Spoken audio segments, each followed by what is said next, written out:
Yes, this is an Ace Attorney stream. I'm just doing things. God. Also forgot to actually do this a little bit. It's fine. It's just not great, but it's fine. Gotta set that. Believe it or not, y'all, this game's actually pretty fun in terms of like, I'm gonna micromanage things and not worry about anything else. As an actual game, no, this is not a good game. This is hardly a game. Hey, Lost, how you doing? Hey, Rar, how you doing? Why did I say Lost? I don't know. Third base. But, I've been playing Pokemon Quest, as you can attest to. God dang it. God, no. I just want to get rid of that. There we go. And I've been having a good time. Same thing with Kirby Clash. Kirby Clash is actually pretty good. Oh, hey, Audacity, how you doing? Pleasure having you here, as always. It's always great to see. But, yeah, that's what I've been largely doing, is just been playing these freemium games to see how good they actually are and everything. And they're alright. I mean, they are definitely a free-to-start type of games. I cannot describe. Oh my god, thank you for the follow! Judge Judy Slayer, oh my god! What did Judge Judy to you? What did she do to you? I mean, I get it if like she's a little too on things. Are you kidding me? I have no idea what this call is, so I'm gonna have to do that.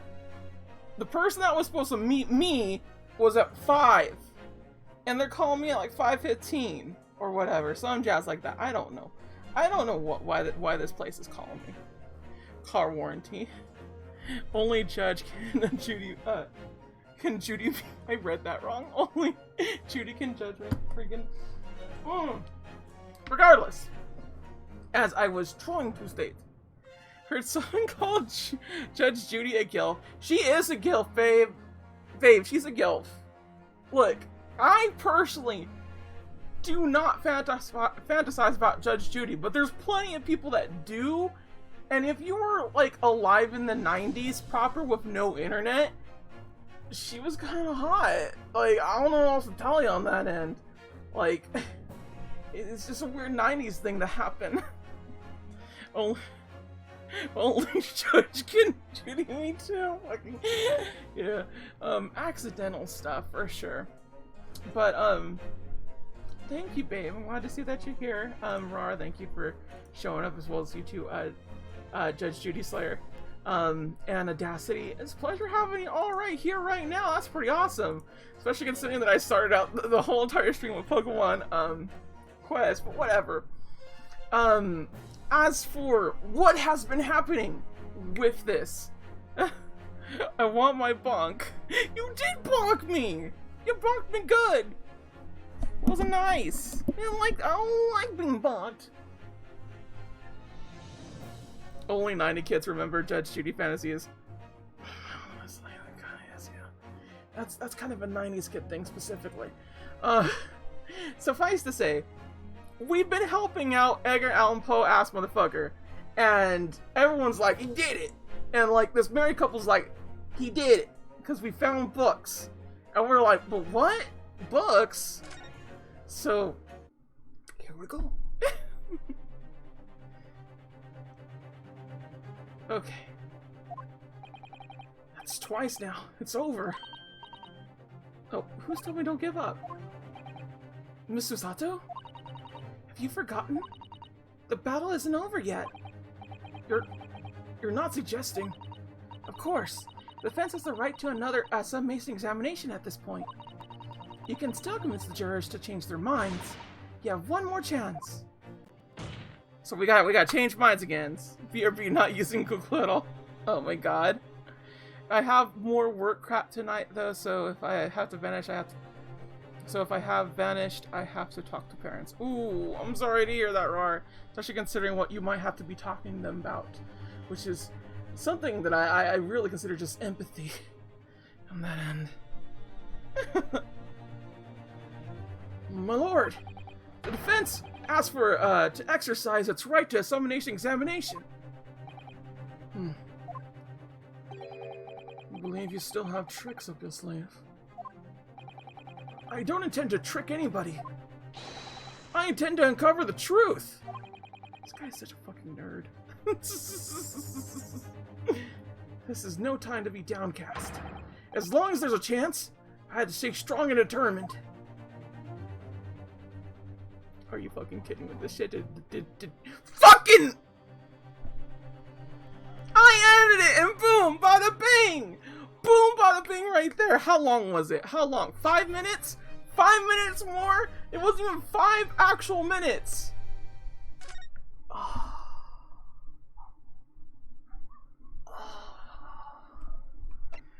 That hurt. I just did the last 5 minutes last time, and I didn't do it. Well, we're just rolling along because, like, honestly, well, this is good. This is good to know that there's this trial here. So pretty much, just so y'all know, in terms of these things, I am only going to go for as long as the trial goes. So we're not going to do the next trial today. That will be tomorrow. So if this is an hour stream, just an hour stream. I won't tell you. You know what? I'm gonna put this on Pokemon Quest in the meantime after the fact, just for funsies' sake. But I'm just telling y'all, I considered the defendant counsel's request for a further summonation examination of the jury, and I have determined that the court must uphold the defense's judicial right to this procedure. So, counsel, you will now proceed with your second summonation examination. I presume the jury is ready, Mr. Foreman? We are, my lord. Very good. In that case, I must ask each of you now to state clearly and concisely for the court the grounds on which you find the defendant guilty of this crime. Yeah. Alright. What is judicial findings? Okay. The accused left behind evidence at the scene, didn't he? Those 3 books of his. There was some novel, alternative explanation about how the victim was stabbed. I might reconsider. Even if the woman was throwing books, it can't be related to this crime if the window was closed, can it? Dear me, it was only a little book, highly life-threatening, even with a direct hit. Look, I just want to get this over with. If I don't bring home some pay today, I'll be in a tiny bit of trouble. Come to think of it, we had a fire at home a while ago. It gave me the sneezes. Yes. A fire giving you the sneezes is reason for a man to get hanged. I just, you know, I feel like him and we get each other. I too would kill if someone sneezed at me. Yes. Considerably more tangible arguments from all members of the jury this time around, it seems. With one notable exception, of course. Babe, do not sneeze on me, please. My learned student friend was unable to find faults in the previous witness testimony. So the court must accept the fact that it is indeed the accused as seen fleeing from the scene. Moreover, it's a perfect waste of time. No one else was even at the scene to commit the crime. Well, and the eyewitnesses are correct. It would seem as if the conclusion is somewhat set in stone. Fail to see how it would be argued any other way. That means, I'm afraid, that during the summonation examination, it's essential that you establish some other tangible explanation for the facts. But how? What would you even constitute a tangible explanation here? It's going to be some of that circus stuff that they did in freaking 2-3, isn't it? It's going to be that circus thing. Which, if you didn't know, y'all, in Justice for All, there is a case which involves a circus. And There are so many things wrong with that case and the logical leaps and bounds that it goes by that everyone's like, I hate this case. It is a wildly hated case in Ace Attorney. And with the amount of, like, things that happen, it was recently revealed that the dude that wrote it was drunk at the time. And everyone was like, you know what? That makes a lot of sense. The majority of Justice for All was written drunk. Can you believe? Isn't it obvious? Who stabbed the woman and how? Those two details are all you need provide. Simply give us a name and a method by which the attack was conducted. And there I was, thinking this might be hard. But Mr. Naruto, you have to do it. Otherwise this really will be where the trial ends. No pressure then.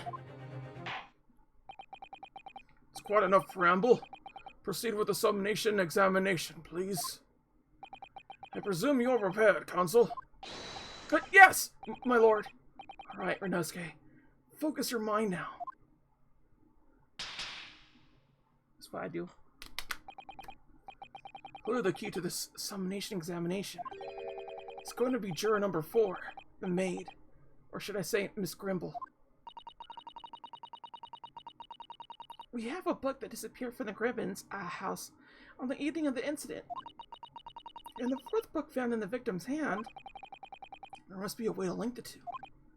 Yes, that's what we have to find. Using every technique I've learned in my short career so far. Whatever it takes. Don't forget to keep an eye on Miss Grimble on how she reacts. Even to the things other people say. You two smack your cheeks to concentrate? Okay, not your own, babe. Okay. And evidence of the scene, didn't he? He had 3 books of his. So I'm gonna press her real quick because I think that something might be going on there. Not just because I like to press ladies. So you might be willing to change your decision, you mean? Oh my, such a light on her face. But I'm afraid I shan't be swayed by emotion. Despite what you may think of me, I am a very modern, metropolitan, and rational woman. That's great.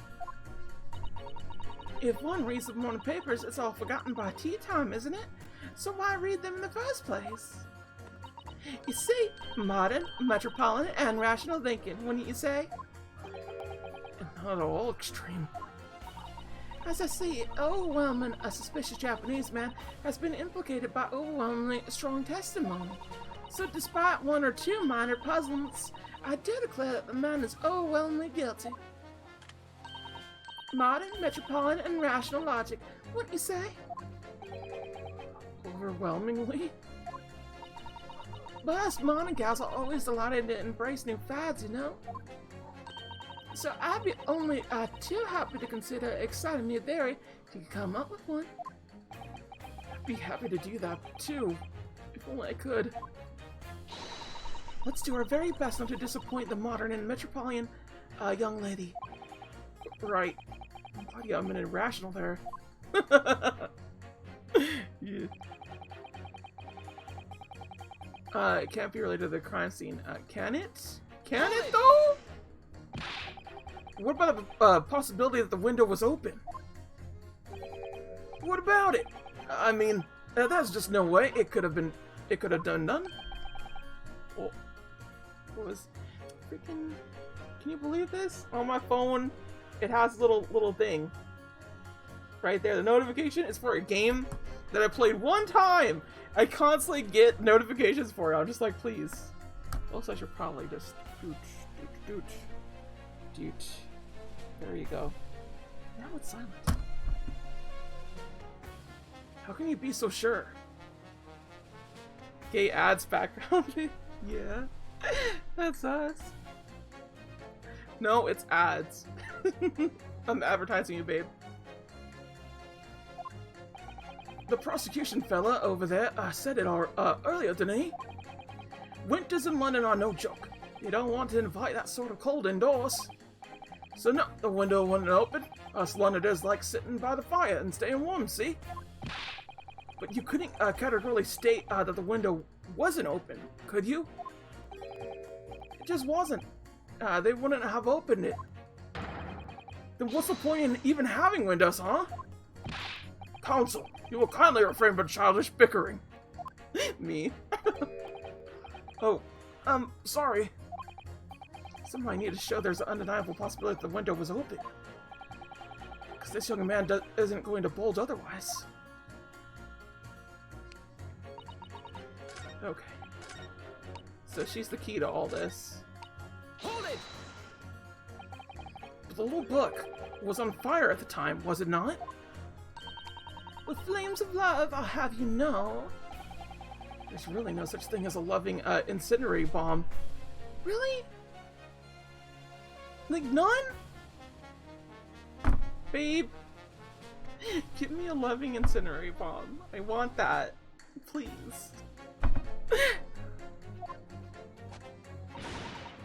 Well, he brought it up upon himself. He's playing with fire, to betray a fiery love.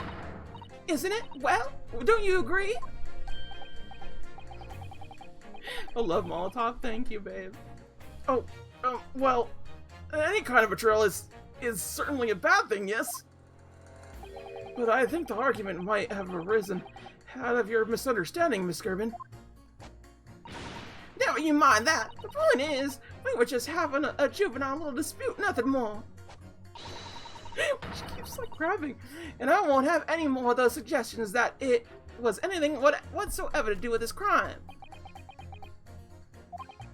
Right, well, we'll see about that. What about juror number 5? Doesn't seem to be turning a hair of Miss Gerben's relentless onslaughts. It's almost as though he's used to it. What a gentle soul he is.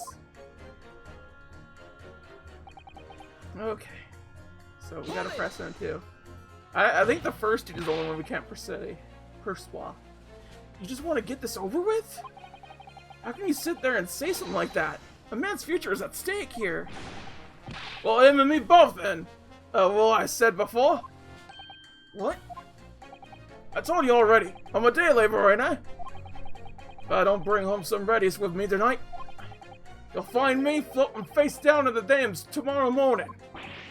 What? Yeah, mate. My missus isn't one to mess around, you know.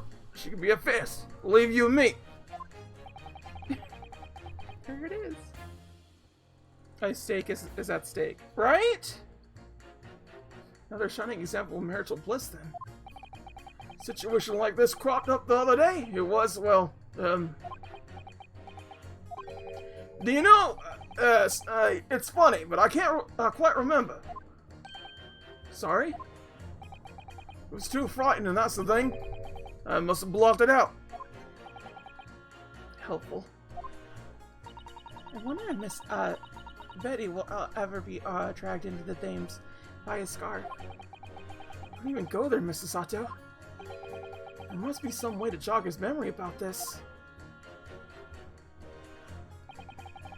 Okay. Hold it! Does that have anything to do with your decision about the defendant's culpability in this case? Sorry? What's that? You have to speak up, lad. Could you tell us more about that fire? It was last winter. My grandchildren baked me a lovely cake on my birthday. It had 75 candles on the top, it did. What a sight to behold it was. You put candles on a cake? Was it some kind of devil worship? Of course not. It was an angel cake. To celebrate my birthday, obviously. It seems that's a common custom here in Great Britain, Mr. Naruto. Anyway, I mustered all my puff to blow them out. Only I must have blown, wrong somehow. Flames didn't go out and the candles went flying all over the room. The furniture caught and everything went up. The whole place filled with smoke. Definitely sounds like devil worship to me. And by the sneezes, I presume you mean a cold? How did you catch a cold from a fire? What a fiasco it was. The grandchildren, bless them, threw water over me as they tried to put out the flames. And then, because the whole room had filled up with smoke, of course, we had to open up the windows to clear it. Windows? The biting winter air rushed over me like the devil dancing on a grave. It did. I got a terrible cold from it. Put me in the hospital for a while. Won't forget that birthday in a hurry. I knew it was devil worship all along. Something about this old man's story is playing on my mind for some reason. We need to demonstrate who, apart from Mr. Natsumi, could have attacked the young woman on the street, as well as how he or she could have done it. Yes, but once again, the jurors' statements are full of personal prejudice. A lot of them seem convinced they're right, even in the face of logical arguments to the contrary. I think you're going to need to pit them against each other to force them to accept an alternate explanation. Yes. I honestly need to find a contradiction between their assertions. This connection might do the trick. Alright, I'll see what I can do. If anything stands out, I'll go in for a strike. That's the spirit. Okay. So let's... Hold it! But as we now know, there were 4 books, not 3. Well, what difference does it make? There's every possibility that the 4th book, in fact, belongs to the defendant's landlord. Yes, that's the part I have problem with. Sorry? Well, at the point that the woman was stabbed, this landlord fellow was at home, wasn't he?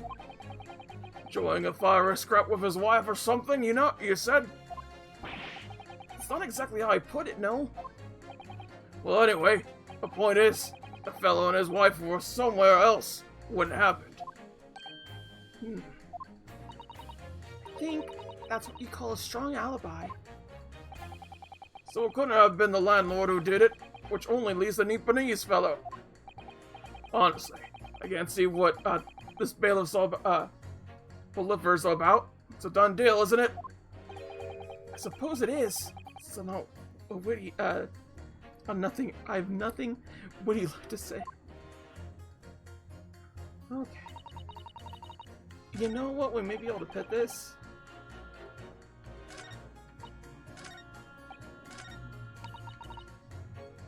I think what we need to do is we need to press them again, and then, like, one of the people will remember a thing. Okay.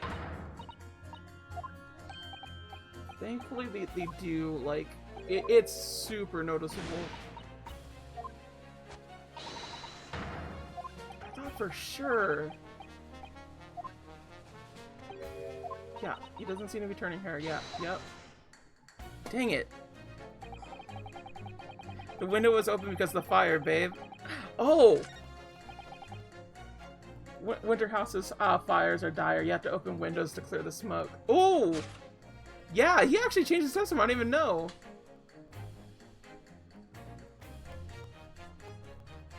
Objection!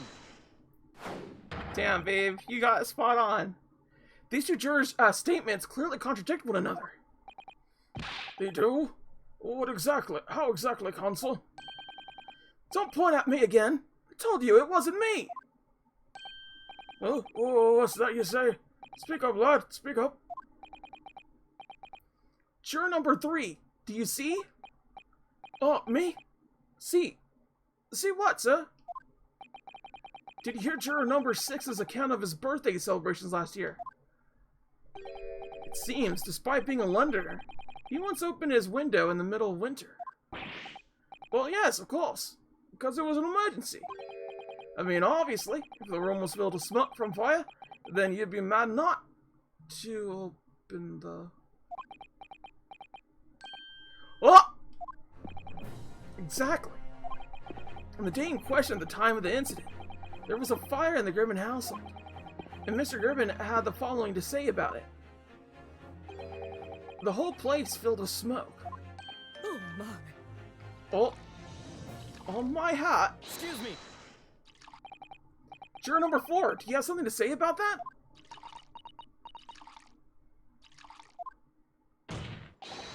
Mrs. Gribbon. How dear me.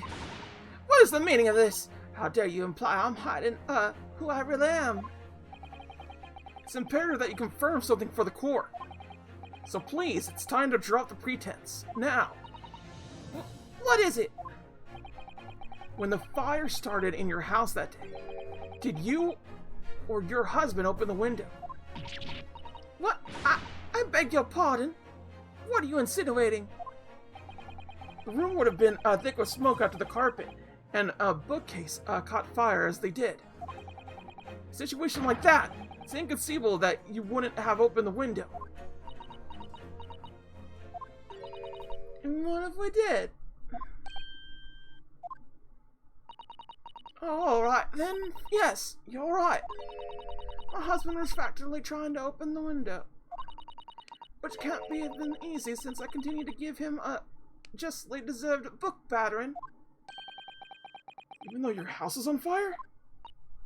Oh, you never stop throwing it on until the anger subsides. You'll be terribly bad for the nurse to do otherwise. Of course. I should have realized.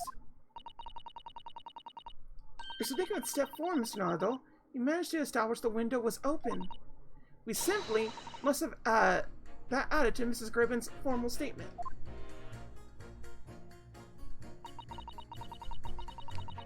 Now that you mention, yes, the window was open the whole time. I clean forgot about, but sure. Okay. The fourth book found on the scene of the crime shows very obvious signs of fire damage. The title of the book is The Lion's Pride. The same title, in fact, as the book Mr. Gribbon told us he had been reading. Well, I really couldn't say. On the day in question, did you or did you not throw at your husband the copy of The Lion's Pride that he had been reading?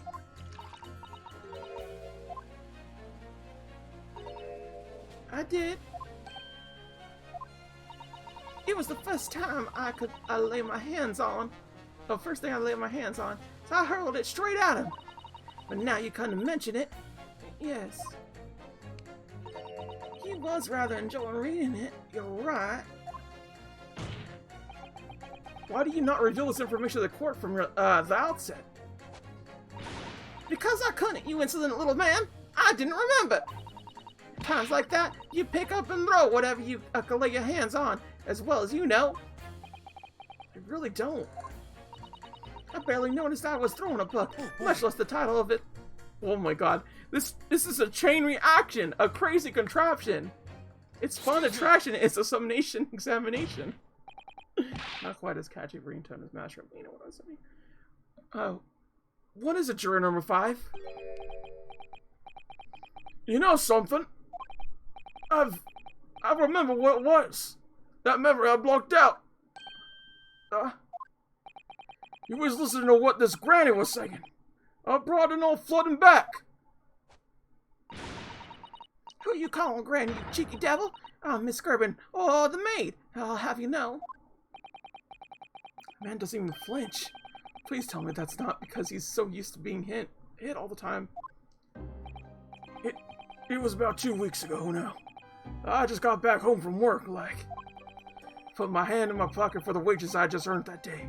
I nearly died. There was a hole. Every last penny was drawn out. Oh dear, what a disaster. You haven't heard the half of it, boy. Oh? The wife was cutting up some chicken at the time. I could hardly get the words out, but I told her straight. I lost the day's wages, love. Next thing I knew, the blade was whistling past my ear, stuck in the wall next to me, it did. About an inch deep. Oh my god! Mrs. Gribbon was the killer? The one that did the stabbing? Cause she fucking threw shit? Yo! Yo!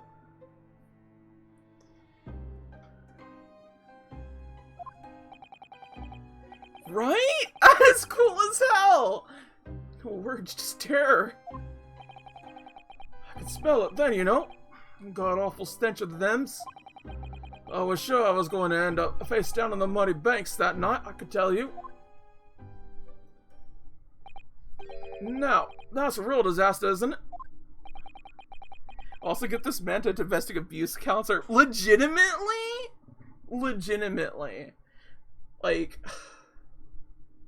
men don't deserve to be hit. Like, it's such like a common trope, and like everyone's like a ha-ha, laugh.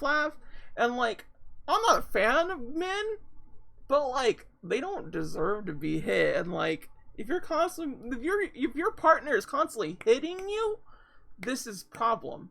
This is abuse. Can't just be into it, you know what I'm saying? Like, use the word lightly again. Yeah, abuse is abuse. You said it, babe.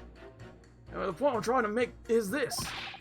We won't lose the rag. Don't throw anything, yeah. Knives, hatchets, hammers, you name it. Mr. Naruto, you mustn't think that all women are so short-tempered and unrefined. Girl, you threw him! You literally threw him before! No, I wasn't thinking that. Throwing household objects at people is, well, it's so uncivilized. At least attack with honor, using a bow, or the like. What? Attack? Who are you gonna attack? Never mind. Anyway, this man's words could be rather significant, I think. Alright, we'll come back to the bow and arrow thing later, if I dare. You like her? I like her too, babe. I so like her too. Susato-san is just really cute. And I think the thing that I like the most about Susato is that she kind of treats Naruto as more of like a dainty figure than she does herself. And I don't know, it's just kind of like cutesy to me to have that as like a thing. As like he's the pretty one out of the two of them and things like that. And just like, oh. Throw almost anything at you with a kitchen knife.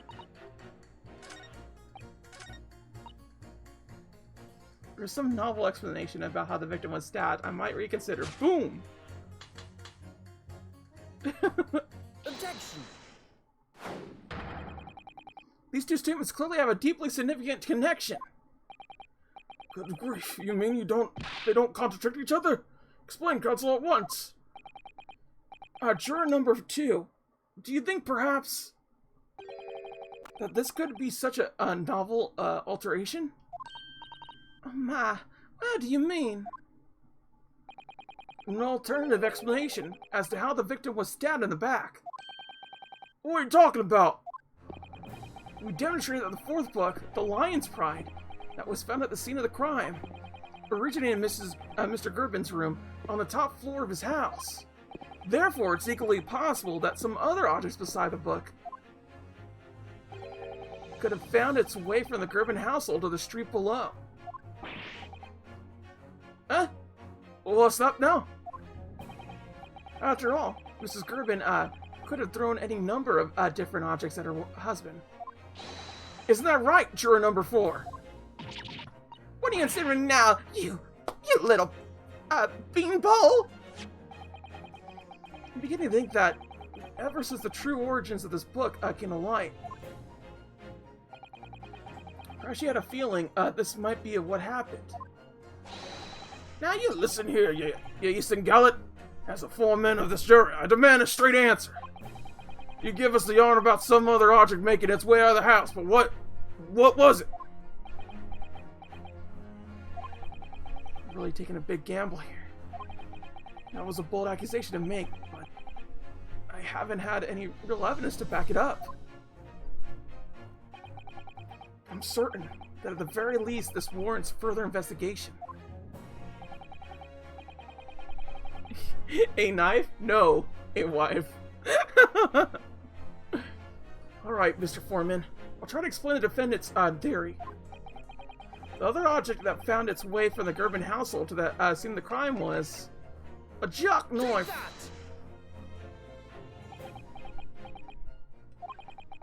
Juror number 4.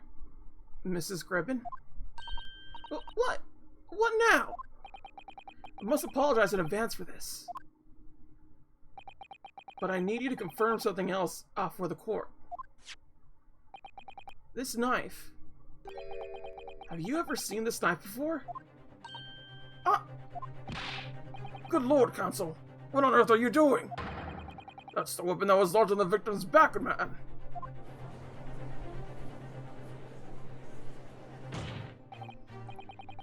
My lord, remember that when the victim was attacked, Mr. and Mrs. Gerben were in the throes of argument. Mrs. Gerben was hurling anything she could at her husband, who had been backed up against the window. The window had been opened to clear the smoke, through which a book sailed to land at the crime scene. Can't seriously believe that that book was found in the victim's grasp. Are you saying that it fell out the window and across the street to land neatly in her hands?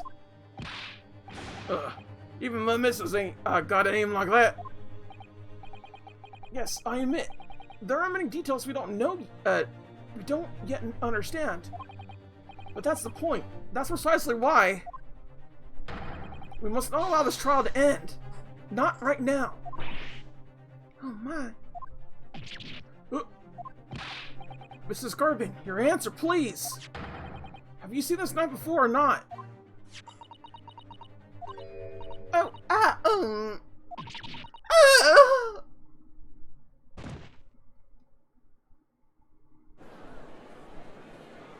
This bitch did it.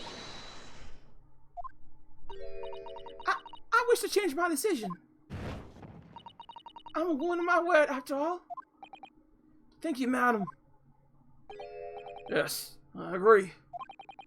Certainly didn't see this coming, but I just don't think it would be right for the trial to come to an end with so many unanswered questions.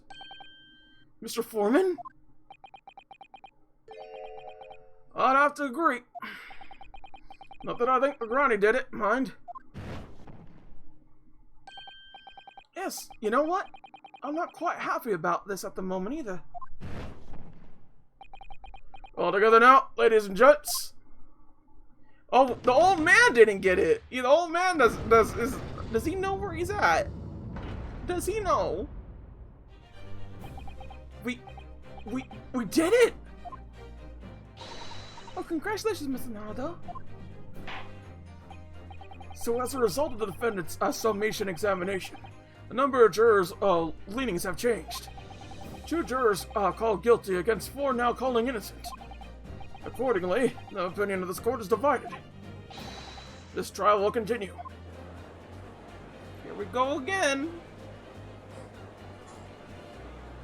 We're so close. We're just...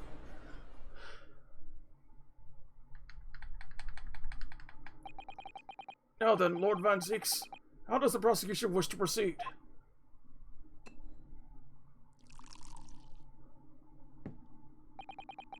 This trial is rapidly descending into a farce.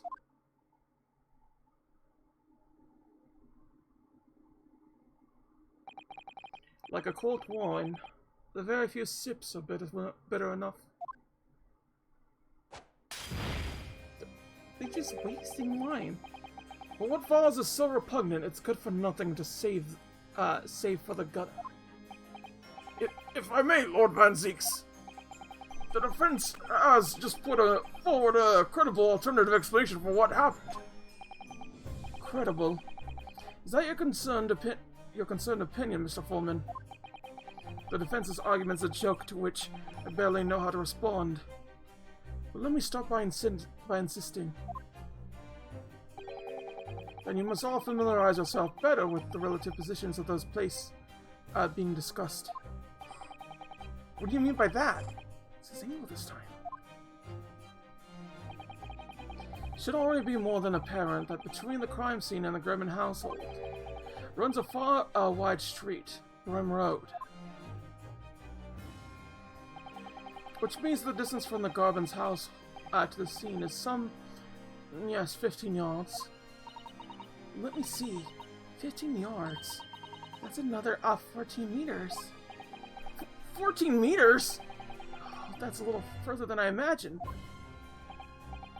And as you ladies and gentlemen of the jury rightly noted as having posthumous significance, the 4th book was found in the victim's clutches. In other words, the smoldering book, wantonly hurled by the lady of the house, traveled some 15 yards to land on the opposite side of the road, neatly between the collapsed victim's fingers and thumb. Is that your final conclusion, my learned and deluded friend? And did the jackknife follow a near identical trajectory to plunge into the middle of the victim's back?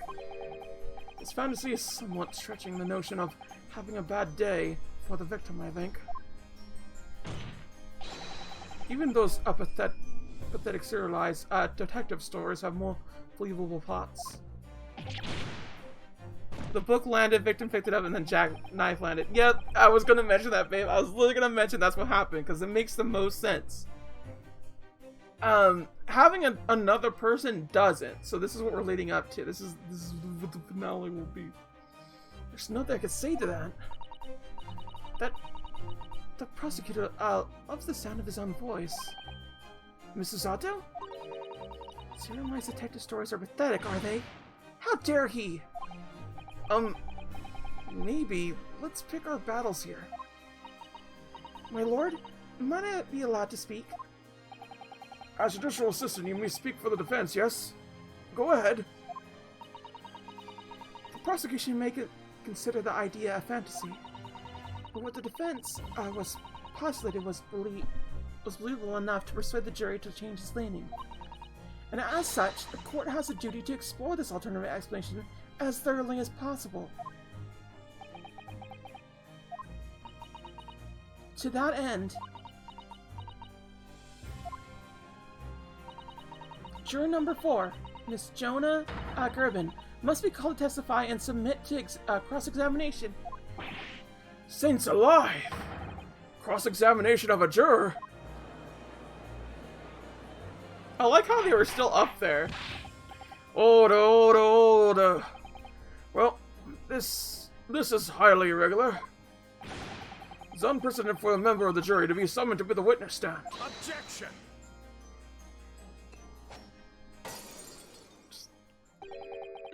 And unnecessary. Lord Van Zeeks! There are already witnesses in the stand whose testimony the defense may further cross-examine. My learned friend's partial theory has any truth to it. Then both a burning book and a jackknife must have flown through the sky before this couple's eyes. And we must assume that they will be able to testify accordingly. What say you, witnesses?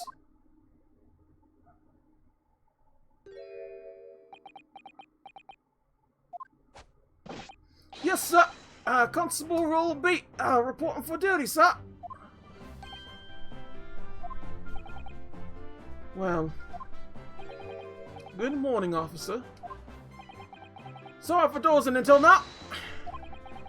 I haven't slept for a month on account of a villain who's appeared on my beat, sir. Oh, they are so heroic, those London Bobbies. Patricia, my darling, I've been neglecting you, but no more. Oh, Rolly, my hero. You make me swoon. Very well, I hereby reject the defense's request. Oh! In order the witnesses in the stand to testify again. State forthwith before the court any details pertaining to the defense's alternative explanation of events. Yes, sir.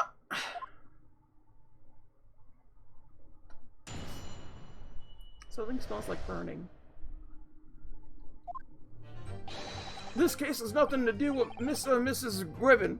Believe me, London Bobby is good for his work.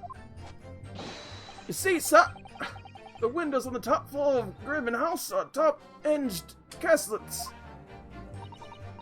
Obviously, if anything had been thrown out the window, well, we would have seen it.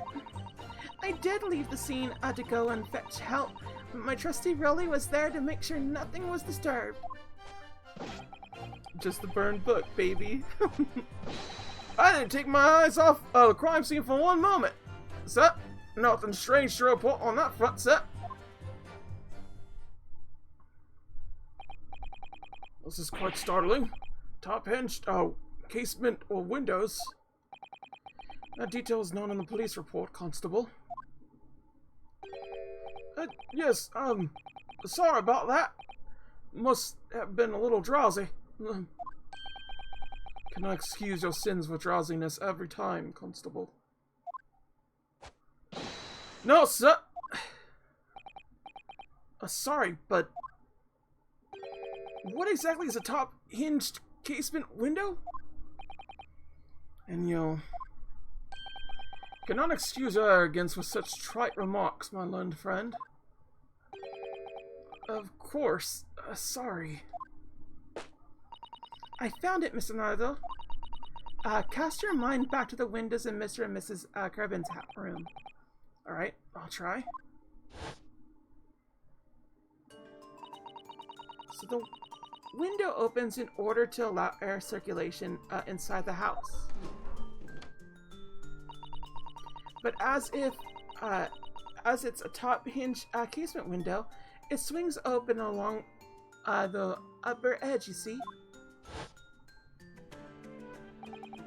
I'm glad you rectified your arrogance. Casement window's most prompt feature is its stay. A metal bar which prevents the window from being opened beyond a certain amount.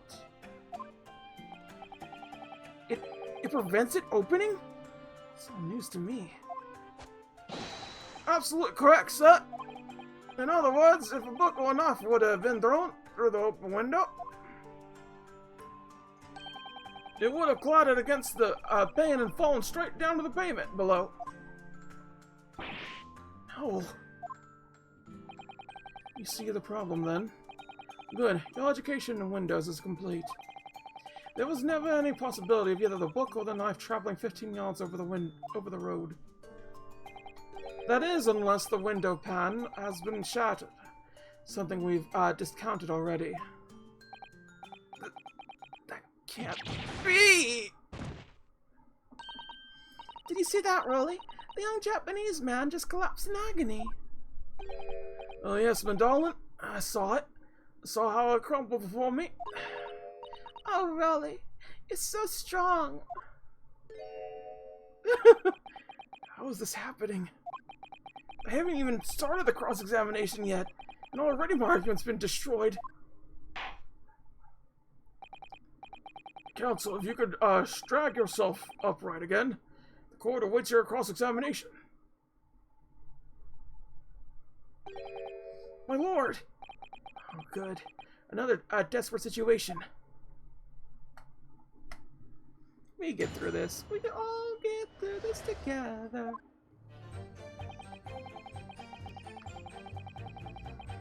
He was good for his word. Press.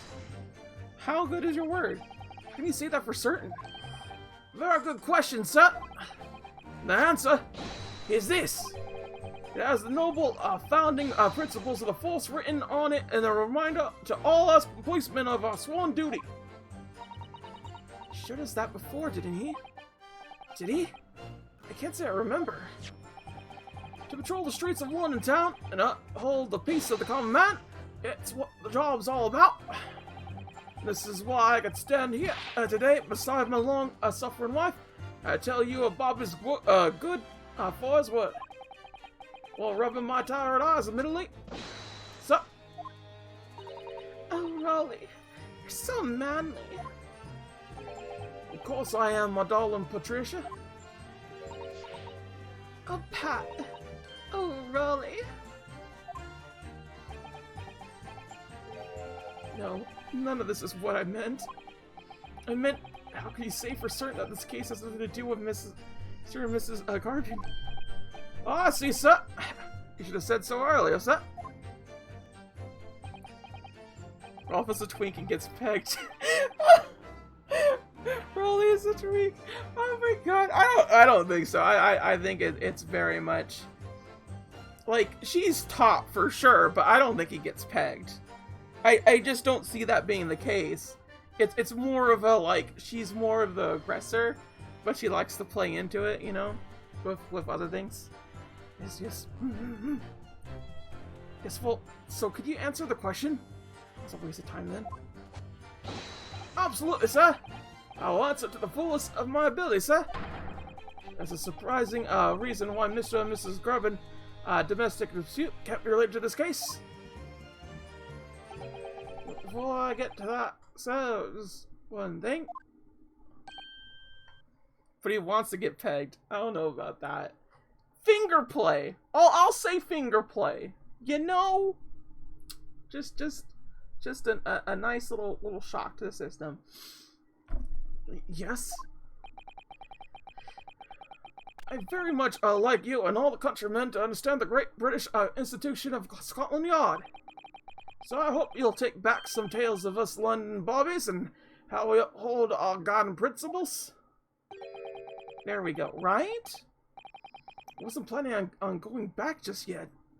I've only just arrived. So then, sir, I'll be happy to lend you my warrant card for your persuasion. But I must warn you, you won't be able to get through it without shedding a few tears. Thank you. I'll try. I see. So now we have to look at that. This was good that we pressed him on that, because that's what we needed. Okay. Hold it! So we're gonna do that. But what you mean they don't fully open, is that correct? It probably is. But this we have to look at. Policeman will strive to preserve the peace within his allotted beat. Item number 2. Patrolling officer is expected to walk 20 miles around his beat every day for the furtherance of the community relations. Any crime fall under the jurisdiction of the beat in which they discover. When a crime is discovered on his beat, a policeman must assist with initial investigations to help detectives. So far, I'm not seeing anything that I can really use. Yes, sir. They're just there to allow a bit of air through the house, you see? So they're restricted as to how much they open. And therefore anything thrown out the window from inside the room would simply strike the pane and fall to the street directly below. For clarity, allow me to mark the map. Here is the location where objects would have fallen. Yes, directly opposite to the scene of the crime, on the other side of the rather wide road. Would it have been so hard for someone to mention the top hinge casement thing before? Well, I have another question for you, Constable. What would that be, sir? How do you even know? Why would you have any idea what sort of windows Mr. and Mrs. Garvin house is furnished with? Oh, well, sir, that's very simple. You see, I helped with the investigation yesterday. Oh, Excuse me. do you have something to add, Mrs. B? Oh, sorry. You look, well, delighted. Is there some particular reason for that? Oh, I was just remembering, that's all. We really were so lucky. Lucky? What do you mean? Well, of course I feel terrible for the poor woman who was attacked. Don't misunderstand me, please. But we were just so lucky it didn't happen on Rolly's beat. It was so close, you see. Oh, she horny. She's always horny, babe! Did you not realize that she was horny? Like, fuck! Oh, I hadn't realized. Ah, yes, a straight Brim Road. It's the boundary between Rolly's beat and the next one. Isn't that right, my love? Don't tell me they moved the body. Did they move the body? Constable B. Huh? Oh, yes. That's right. That's the reason I was helping out with an interview of the occupants of the Garvin household yesterday. The house is on my beat, you see, so I really was cutting it close then. Constable, I wonder if you could clarify something. If the Garvin household is on your beat, does that mean that the pavement next to it is as well? Saw Mr. Garvin's house. Yes, ma'am. Pavement on that side of the road is part of my beat. I see. I was unaware of that. Just think, if the woman had been attacked just on the other side of Brim Road, we would never have been able to go for that meal to celebrate our wedding anniversary. Damn. That's exactly what happened. Fucking Rolly moved the fucking body! They moved the body! But that's the life of a Bobby, after all. Extraordinary people are Bobbies. Tirelessly working for the benefit of all Londoners. Do you know what I think? I think it was a good Lord's way of rewarding my Rolly for all his hard work. Don't you think so, my darling? That must be it, Pat, my love. That must be it. I think perhaps we should make sure we have the information officially on record. Leave it to me, Mr. Holiday. I'll take care of it immediately. Okay. And now it's my turn, I think.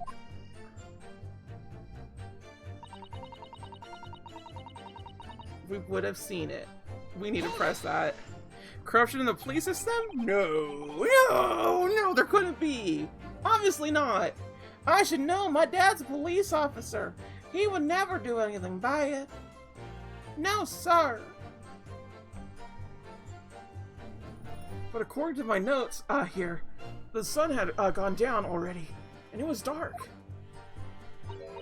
Oh, but Roland, I was strolling along, gazing at the night sky and looking for a lucky star. Sorry? The star will guide us to eternal happiness. Can it guide you to answer the question? The flying book had cut across the sky in front of us. It would have lit up like a shooting star. If I had seen a shooting star, it would have made a wish upon it. Let Roland be an inspector, I would have said. 3 times at least. Of course, with the smog and everything, we couldn't actually see any stars. In short, you're trying to say that neither a book nor a knife crossed the sky before you? Yes, sir. That is correct, sir. As sure as the night sky in London is starless, sir. It certainly seems like they're telling the truth. And then we saw the poor woman fall to the ground, so we ran straight over to help her. You did lead the scene.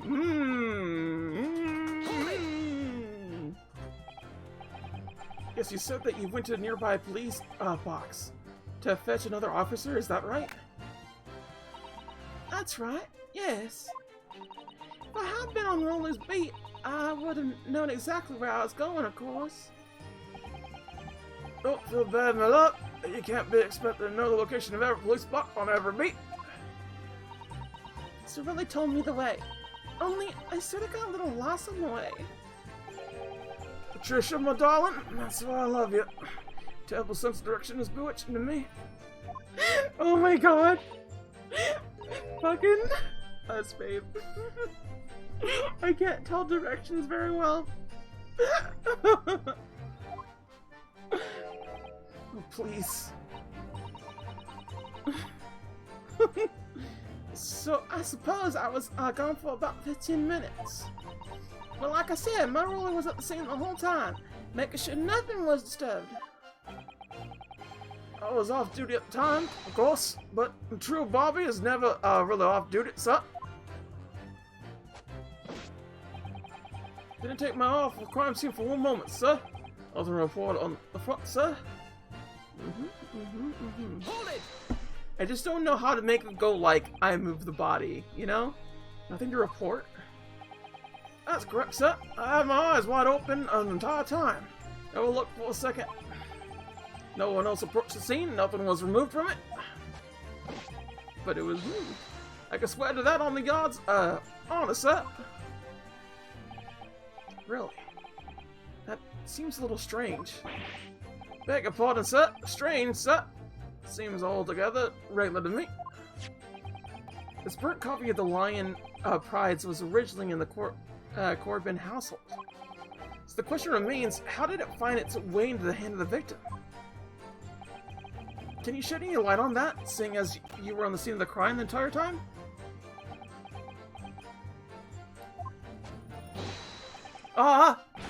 Could have been a different copy, sir. One that just happened to be burned as well. Even if that were possible, why would the victim have been gripping a book like that in her hand? As you see from the photographic print, she had a bag over her shoulder.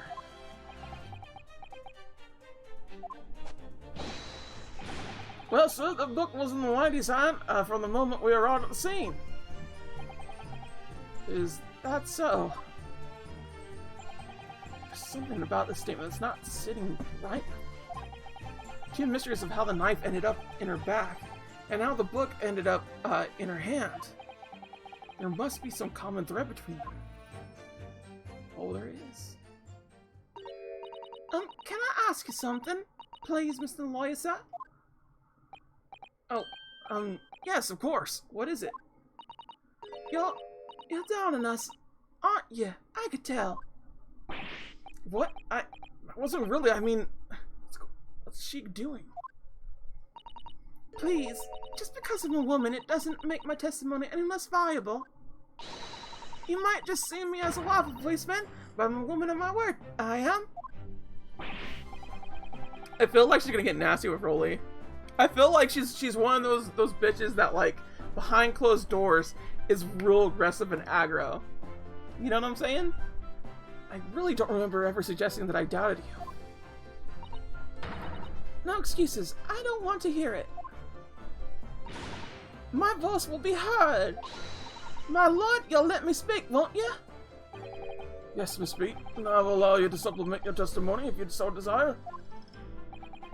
Sometimes the path of least resistance is the sage one. It's a very loud mutter. I heard that.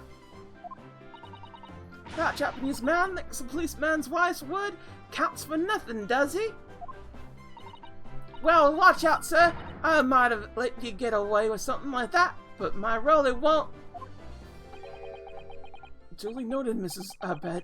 Please, I humbly ask you to continue. What could she possibly be about to say, I wonder?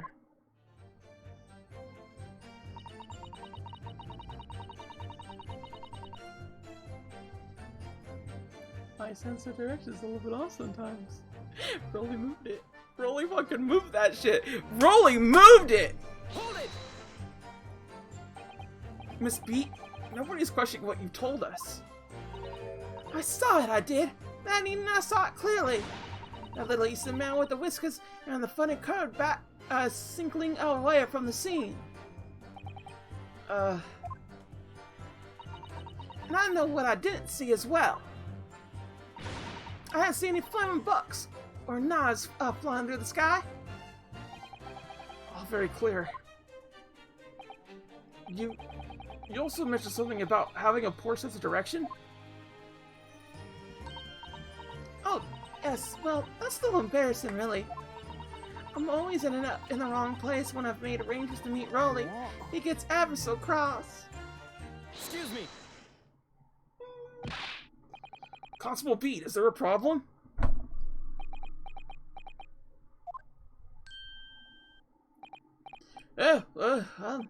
No, son. No problem, sir. Did your wife's remark just now bring something to mind, perhaps? Oh, well, in a way, sir. Yes, sir. I was just remembering that the same thing happened that evening, is all. You mean Mrs. Beat lost her way on the night of the incident? Well, you see, I sent her off to the final police box in the next beat over my mind. She was gone a far bit longer than what I was expecting. I thought she'd be back inside 10 minutes. But my darling was gone a good 15. Oh, Rolly, you're such a tease. But the reason I was so long was because of the banquet, silly. The banquet?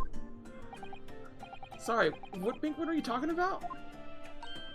Oh, it was a present for our wedding anniversary. Rolly's so romantic. He saved up for his featherings and hang pennies, and he found it in the gutter while doing his rounds. Yes, how romantic. I've forgotten all about it until now. How do you, my darling? Well, yes. Well, that was just between us. You're not talking about it, anyone else, darling. You have to promise. Really? Oh. What was that all about? Constable looked very obviously troubled during that exchange. Afraid I can't offer any useful insight, Mr. Naruto. But I'm quite sure of one thing. You have to ask Miss Speed about the banquet. Miss Speed? This banquet you just mentioned. I'd like you to add details to it to your testimony, please. Oh, really? Yes, I'd love to.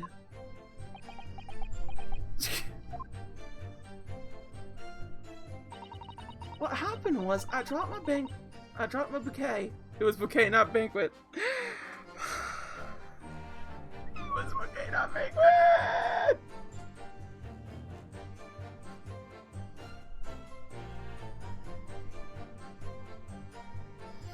I'm bad. I know that was hurting you.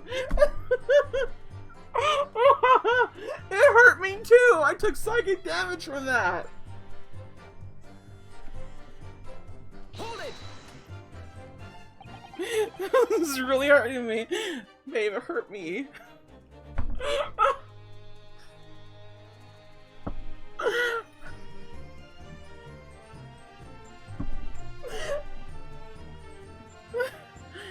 You mean you dropped the bouquet at the scene of the crime? Yes, that's right. Oh, I was so upset. When we ran over and saw it was a woman with a knife in her back, I was so shocked I dropped the bouquet Roller gave me. It was in a dark spot where the street lights weren't casting any light, so I didn't notice at first. And then you went to the police box to report it to the policeman, whose beat it was on. Yes, and I came back to the scene together with the other constable, you see? That's when I spotted my bouquet again. And the funny thing was, when I went to pick it up, it was nowhere near the victim's body at all. In case you need reminding, Miss Beat, the victim is not deceased. I was all flustered for a moment before I heard a voice calling me from the other side of the road. Your husband, presumably? That's right, silly me. I gone over the wrong side of the street. Although I'm going to blame the bouquet on this time. I can't think how it got here, I really can't. The bouquet somehow moved from one side of Brim Road to the opposite. Yours indeed. Isn't it? But the worst of it is, I forgot to pick the bouquet up again when we left the scene. The beautiful rose Roller gave me. With that change from the gutter he spent so long collecting. By bouquet, do you perhaps mean this sorry solitary rose? Oh, yes, that's it. That's the bouquet Rolly brought me for our anniversary with all bits of change he found in the gutter. Did you just call it a rose? No, it's a bouquet! Haven't you ever been in love, guide? Tell us, Lord Van Zeeks, where did you come by the flower? According to the report by the police officer in charge of the crime scene investigation, it was found on the edge of the pavement in front of a Gerben household. In front of the Gerben household? Although it wasn't noticed until the morning. It lay where the street lamps cast no light. Any flowers or a bouquet when in love. Yes, yes. Is believed to be of no relevance to the case, since it was found on the opposite side of the thoroughfare. Oh, thank you, sir. Thank you. Can I have it back now, please? No, I think for good measure, this rose should be added to the court record as evidence. Oh. It's all there, black and white, clear as crystal. What is the symbol of our love? I want it back after the trial. You hear me? I want it back. Good grief. Rest assured that I shall do my very best not to forget, Miss Beat. I so relate to Miss Beat so much. I just do. I love her character design too. It's really cutesy. I always love scarves like that.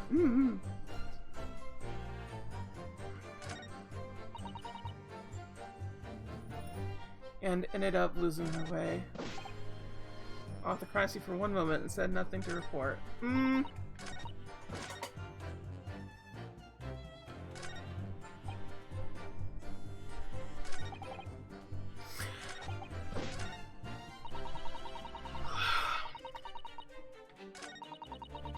Yeah, I did leave the scene to go fetch help, but my trusty really was there. That's when you move the body. I know what's gonna happen. I just don't know how to get to that point. Well, Mr. Naruto, what do you make of all this? Yes. The whole idea of an invisible attacker has been troubling me all along. I believe I'm starting to get a picture of what really happened, here now. Fourth book that had no business being at the scene of the crime. Made me sure that Mrs. Gerbin was hiding something from us. But it's becoming increasingly clear that someone else has been hiding something from us as well. I may already be armed with everything I need to strike a decisive blow here. This time, I'm going to expose the whole truth about this mystery affair.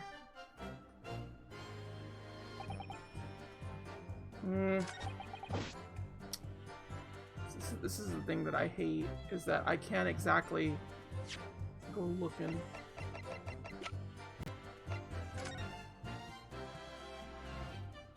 Oh, it's in a newspaper. That's cutesy.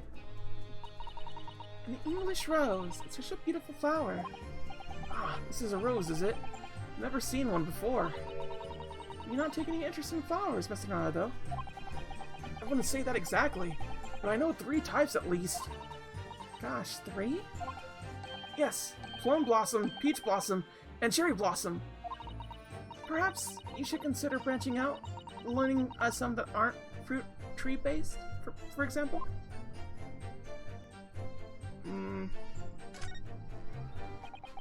It's very stylish. Paper the flowers rattan, isn't it? It's just an old newspaper, Mr. Naruto. Naruhodo. Oh, I suppose it's because I'm not used to seeing English print. It looks so exotic to me. Ah, I see. Is something wrong? Oh, no. I was just thinking that if you wrap a stone-baked sweet potato in English newspaper, it might look like some sort of fancy cake. Susato-san, you do love your cakes. Yeah, she does, which is something that we're apparently doing now. We're establishing that as part of her backstory. I don't think there's anything else here. The shock of seeing the stab victim caused Miss B to trough the rose.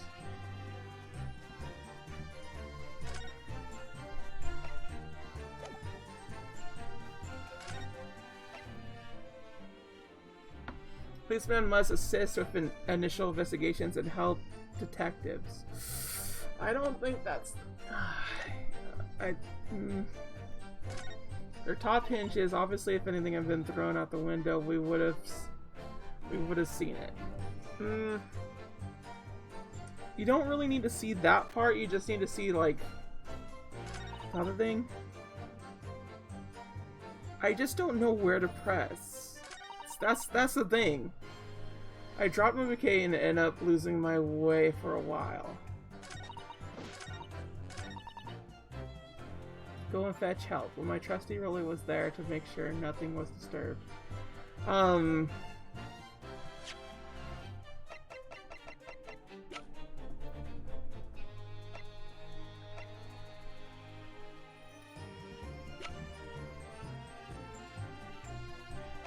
Back cover is badly burned. I don't know in particular, because like all of this is like here or there, and I just don't know where to do it at.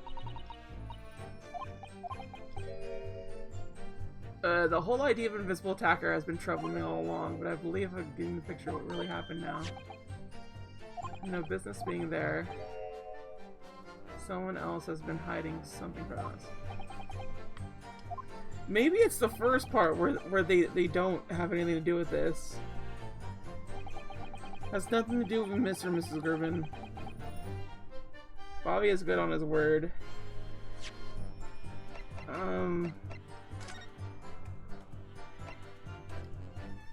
Her name was gleaned from her personal effects. Apart from a single stab, the Senate was seen running by the report. Is there another one?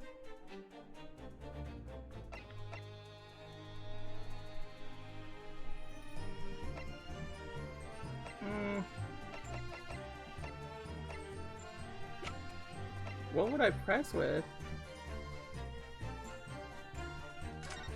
Maybe this? Fuck, I don't know. I really don't know. I know what I want to do. I want to cause a toughie because clearly Rolly moved the body. And his wife remembers it properly. He just wanted to hang out with his wife. But yeah, I'm thinking it's Where the Policeman on this. Objection. No. No, that wasn't it. Yeah, there's just so many things. This is the problem I have with a lot of Ace Attorney games. Is that, like, I'll figure out, like, part of what happened, and then, like, there will be no, like, actual openings.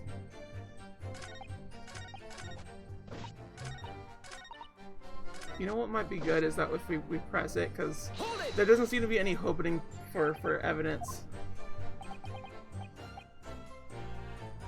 That's correct, sir. My eyes are wide open the entire time. Never looked away for a second. No one else approached the scene. Nothing was revealed.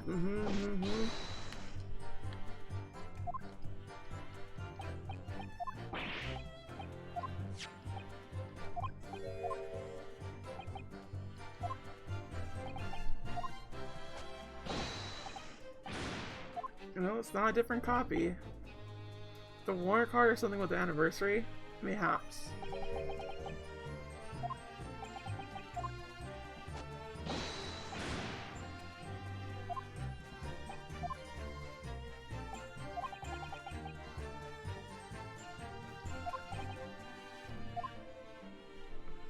Must be a common thread between them. I just don't know. Common thread between them. Yeah, expose the whole truth.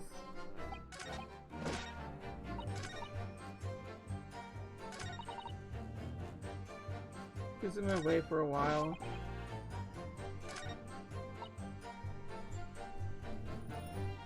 Hold it! You dropped the kid at the scene of the crime? Yes, that's right, but I was so upset when I ran over and suddenly I was shocked.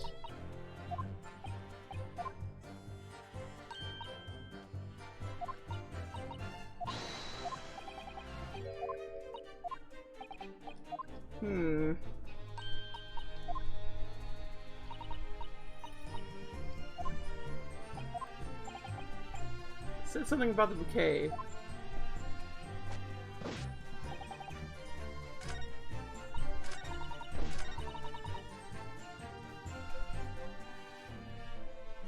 I don't think she lost her way, so...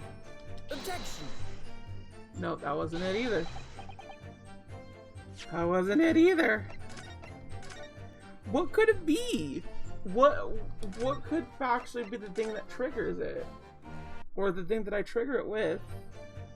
I don't know. Because, like, I have the rest of the idea here. Is the anniversary ever mentioned? If anything had been thrown out, he would have seen it. I did leave the scene, but my trustworthy Rolly was there to make sure nothing was disturbed. I think that's the part where we do it, the trustworthiness.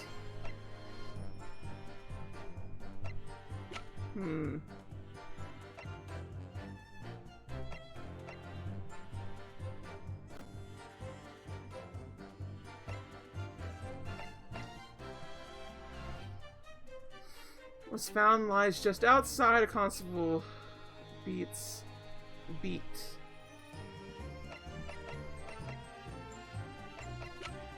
Objection! No, that wasn't it either. Damn it. Ah! This is getting at me because like I'm so close. I know what happens. I know the whole thing. I just don't know how to get to it.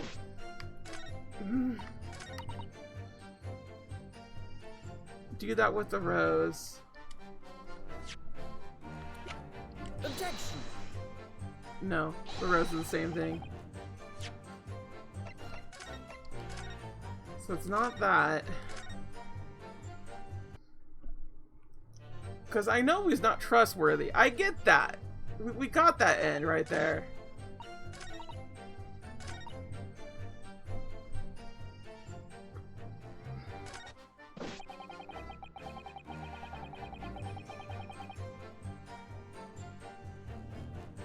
Nothing strange to report on that front. Maybe it's that. Preserve the peace within is allotted. A patrolling officer expected to walk that many miles. Crimes under the jurisdiction of the beat discovered. Objection! Damn it! It's not that either! What is it? I just need the foothold. I just need the foothold is what I need. And I can't find the foothold. So, this is problem.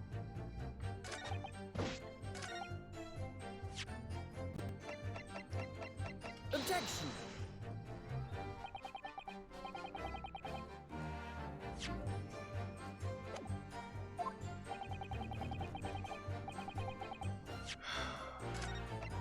I don't know where it would be at. I don't know. I'm so bloody close. I'm so bloody close. If anything had been thrown out the window, we would have seen it. I did leave the scene to go, but my trusty Rolly, he's not trusting. He didn't do it.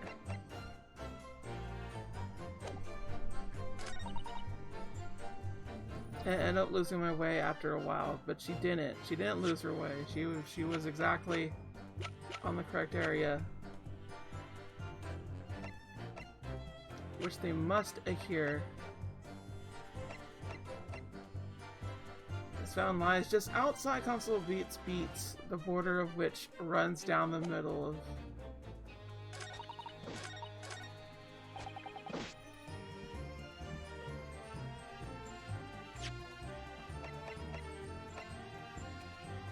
Objection!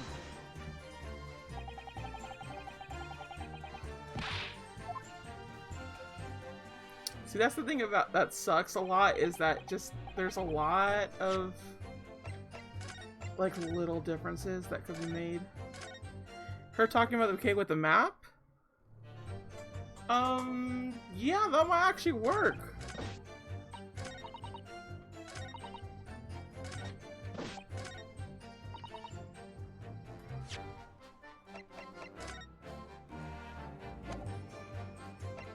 So this here. Objection!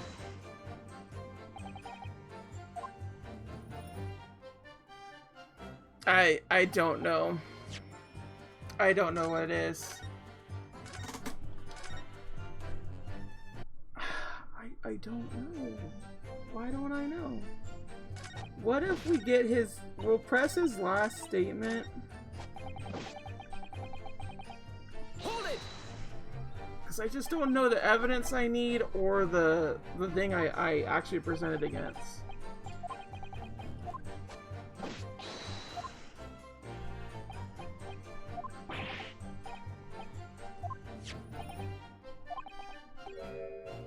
Yeah, how did it find its way to the victim's hand? See, he doesn't answer that part.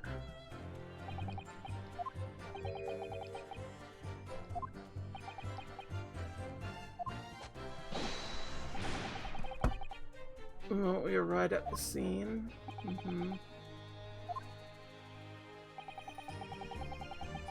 That's not sitting right with me. Yeah, see, like, I would like it. The two mysteries of how the knife ended up in her bag and how the book ended up in her hand. There must be some common thread between them. Yeah, it's the fact that they were both moved. They were both doing that. And I'm sure he thought he was gonna get away with it because, like, technically speaking, they thought they found the guy and everything.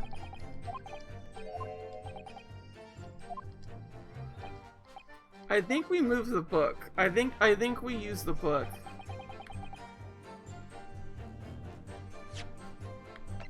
Did I do this before? Objection!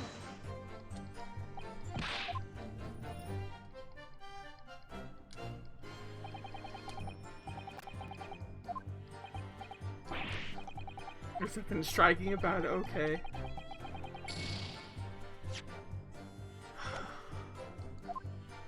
So I'll just take my L, whatever. I'm just gonna look up, because, like, honestly, I don't know. I genuinely do not know, and it's not worth constantly trying to figure it out.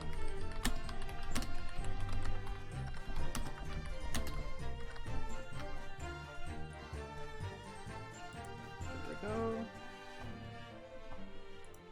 Yeah, I won't have to spoil their free guides. Not this one, you dastard! Alright, this works.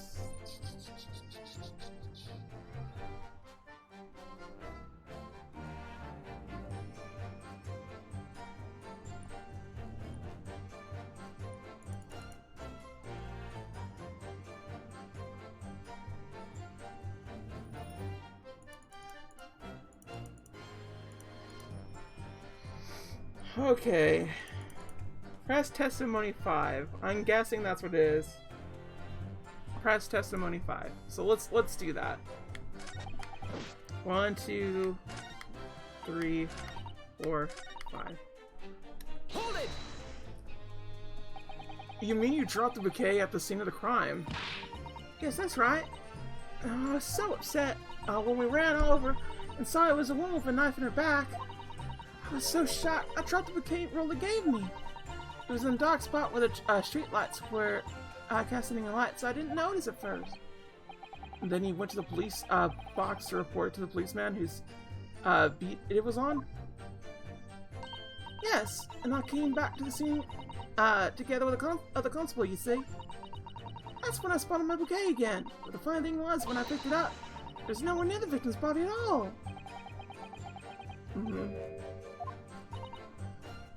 All flustered at the moment. Your husband, presumably. That's right, so let me go on the wrong street. Although, somehow moved from the opposite side of the Brim Road to the opposite.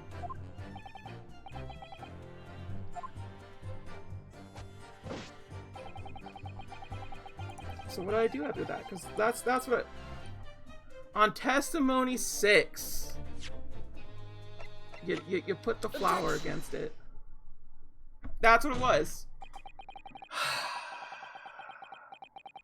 So this case of game being bullshit. It's just a small thing that it just needed to do properly. It's just a little small link. A lot of Ace Attorney games are like this in the sense that, like, every now and again there'll be like a shit connection. Because you have like other connections going on. So you want to do like one particular thing. Like, just, like, presenting something to court, but you can't, because that happens.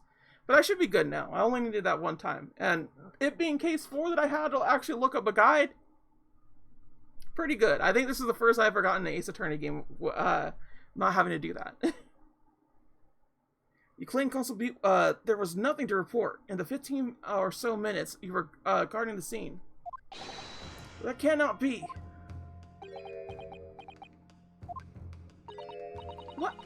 What do you mean, say? Your testimony just now, Miss Beat. You explained to the court. Kind of like home plumbing in case there's a shit connection. Yeah, exactly. Just occasionally. It's not a particularly big bad. Like, there was connections there, but there's like a bunch of stuff to like pull from, so it's like, ugh. Things get clogged up. Then when you arrived back at the scene of the crime with the policeman assigned to that beat, Bouquet you had dropped to the victim's side was no longer anywhere nearby. Objection! Yes, on the opposite side of Rim Road to where the victim was attacked.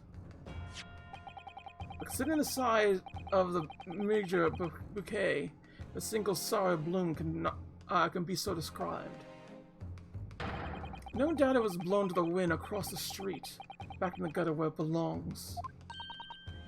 But, Miga... Objection! But if that were the case, why did Constable Beat not testify the fact?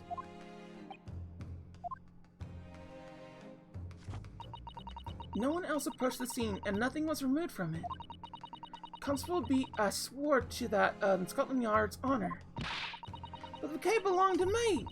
It has nothing to do with the case. That's why Rolly didn't mention it, I'm sure. No, because sadly it's not only your bouquet we're talking about here. More than one thing in this case is mysteriously the wrong way around. What are you talking about? Think about it. Besides Miss Beat's bouquet, there's Mr. Gerben's book.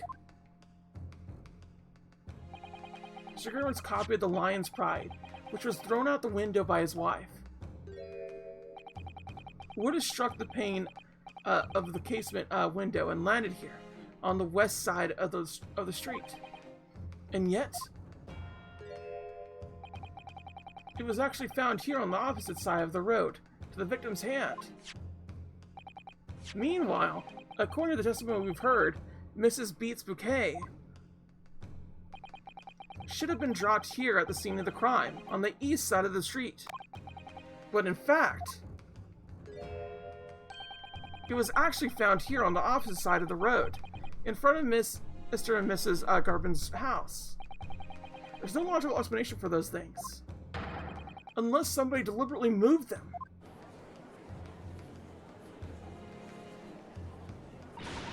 What are you trying to say? The way you're talking, it sounds like you think my Rolly's done something wrong. Don't you listen to that word that scrawny lawyer says. Weathering on about books and bouquets. Why should we care? It's nitpicking, that's what it is. Oh, good. Mrs. Garben's come around. You might call it nitpicking, Mrs. Garben. But deliberately meddling with the scene of the crime is a criminal offense. It's called, tampering, Mr. Naruto. But the person responsible for this tampering cannot admit to it. For a very subtle but compelling reason. Objection! Tampering. You've barely heard the term before. Tell us, my learned friend. Who would possibly have had cause to carry out such an elaborate deception? Yes, there is someone who tampered with the scene of the crime at that evening. All the evidence and all the testimony points to that one particular person. Counsel, I must demand that you sustain this conjecture. Who are you saying is responsible for tampering with the scene of the crime? It's him. He's just trying to fuck his wife. Let him. Take that! Obviously, there's only one person that could have been. Constable Roll Pete. It was you. What? A policeman? A member of Scotland Yard? What nonsense! Why would my Rolly do something like that? There's no one straighter than my husband. It is valid to fuck your wife. Right? She's your wife after all, and that's hot. Nobody works more tirelessly for the people of London. Mrs. B, you said in your testimony that your husband asked you to go to a nearby police box to fetch the officer on duty. The 15 minutes that you were absent from the scene is the only opportunity anyone had to tamper with it. I'm making it up. It's all nonsense. It's all lies. What about the Japanese man with the whiskers? I bet it was him. He did it. Objection!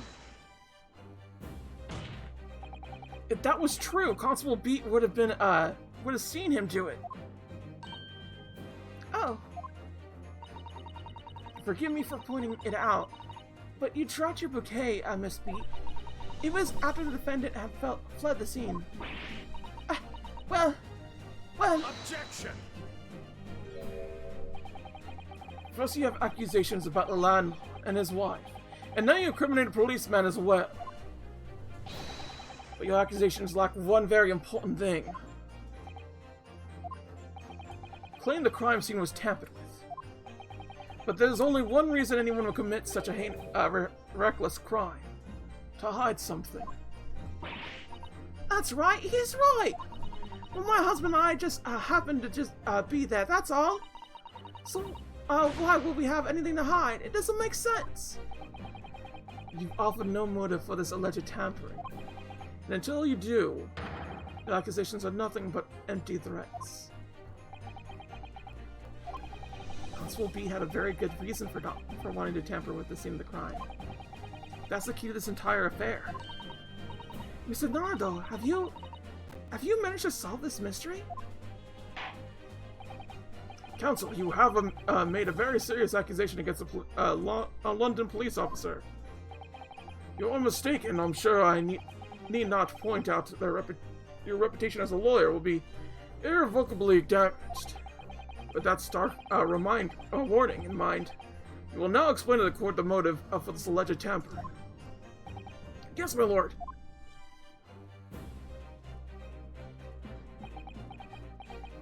I love the breathing technique because it makes me calm too. And he goes, like, I feel it. Like, I'm literally reading that in my head. And just like breathing is such like a good technique to like just calm yourself. Constable Beat's motive for tampering with the crime scene was to hide where the victim fell. Where the victim fell to the ground. That is what this Bobby had to cover up at all costs. What? Where the victim fell? You mean where she was attacked? What are you talking about? We told you at the very start, didn't we? Yes, it is. It's OP coping skill. On the pavement of Brim Road. We saw it happen, remember? It was right here, as if anyone didn't already know. That's certainly what everybody has been led to believe. But in fact, that isn't where the victim was stabbed at all. What? What? Oh, they're sharing a scarf together! I didn't realize they were sharing a scarf together! That is so cute! I want that so bad. Beginning to wonder where this tumultuous trial will end, Consul. That's your assertion, and the court is dying to know, my Nipponese friend. Where are you proposing that the crime actually took place in the evening? Here. Take that! But that's... Babe, we need to share a scarf together. I want to be cute as hell. On the opposite side of the road. I don't understand. On the evening in question, Mr. Gerben's book fell directly down from the open window above. And your bouquet, Miss Beat, never moved at all. What did move was the scene of the crime itself. Good gracious! Objection! Perhaps you haven't been listening to the ample testimony the court has heard. But this witnesses both saw the moment the attack took place. That's right! I saw it with my own eyes! It's 5 o'clock in the evening and already dark. That was the typical London fog on the ground. When you saw the incident unfold and ran to the victim's aid. That was actually on the west side of Brim Road. No, that's not true. It couldn't have happened. Constable Beat then arranged for you to be absent for a while by sending you for help. But during the 15 minutes you were away, he transplanted the crime scene. He made all the things show in the print. The victim herself and the 4 books. He moved everything, in fact, to the pavement on the east side of the Brim Road. Extraordinary. But the constable overlooked one thing. What? What did he overlook? The bouquet, I presume. Exactly. The prosecution told the court just a few minutes ago about the discovery of the rose bouquet. Lord Van Ziek said it wasn't noticed until the morning as it lay where the street lamps cast no light. Yes, it couldn't be seen in the dark, obviously. Which is why it was only the bouquet that was found in its original position on the pavement on the west side of Brim Road. And that is the defense's theory about what really happened that evening. How do you respond, Constable Royal Beat?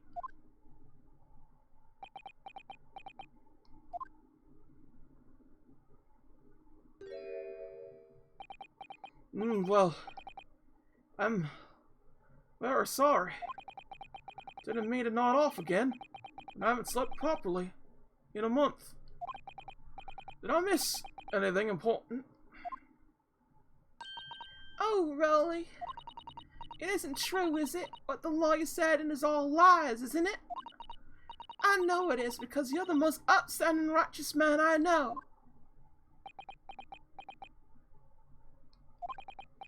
I had a dream. Terrible dream. All the things I did that night. Everything come out. Everything exposed.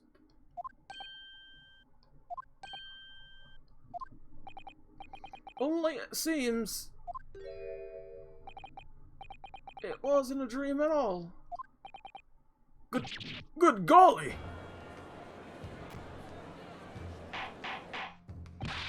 Order!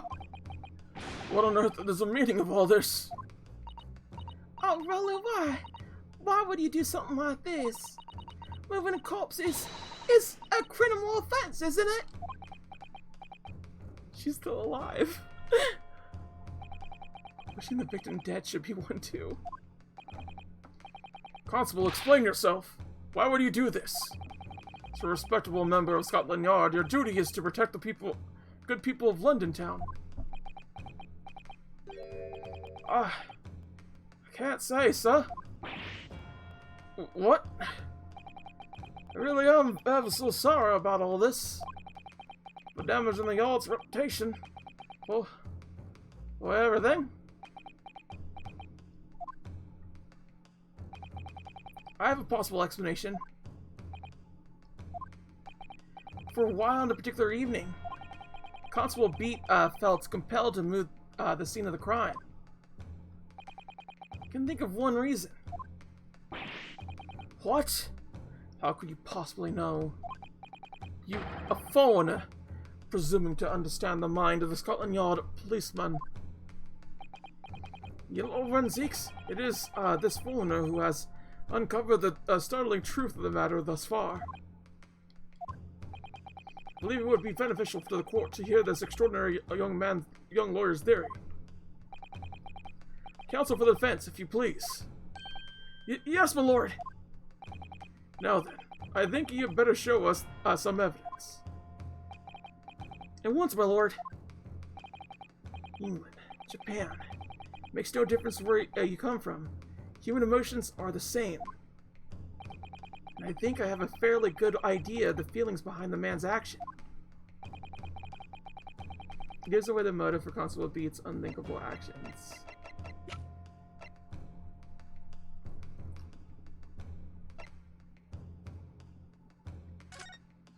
It could be one of two things, and that's the thing that sucks.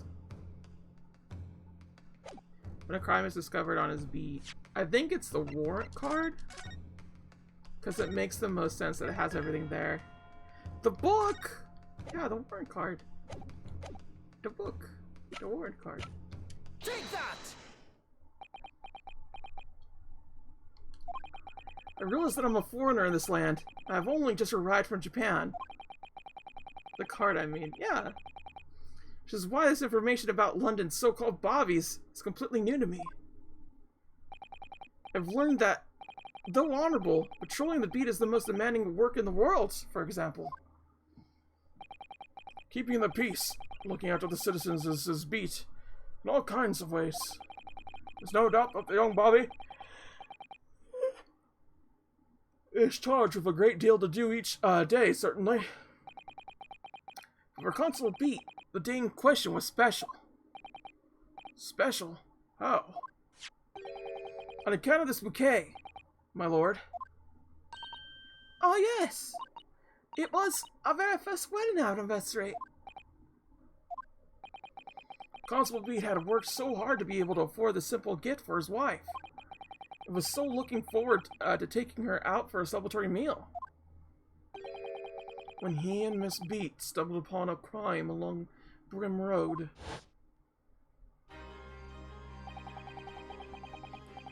When he saw the shadowy figure through the fog collapse on the pavement ahead of them, what must have gone through the man's mind? But, sir, just on that one particular day, I was looking forward to celebrating my wedding anniversary. Mrs. Beat puts up with a lot of being married to a Bobby like me. Wanted to show my dear wife how much I care.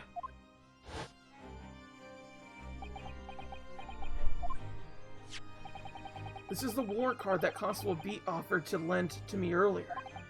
Inside, among the rules for patrolling policemen, it says, when a crime is discovered on his beat, policemen must assist with initial investigations and help detectives. Ugh. Constable Beat. Is that, or is that not, the reason why you moved the whole scene of the crime to that day?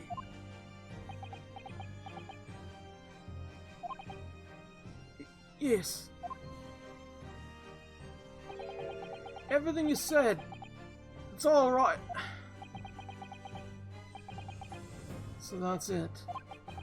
It was all to do with the boundary of your beat. Oh. Exactly. To summarize, the incident actually occurred on Constable Beat's beat. Good gracious! Constable, do you realize the gravity of what you have done? It was the first time since I became a cop that I ever cursed God. Stay close to me, Pat. The criminal could still be lurking somewhere. So we ran over the scene. Had every intention of doing my duty as a police officer. We got to report to the station as quickly as possible. Then it dawned on me. I realized where we were, where the victim was lying, and what that meant for me. When a crime is discovered on his beat, policemen must assist with initial investigations and help detectives. Why here? Why did this have to happen here? And why tonight of all nights? Why?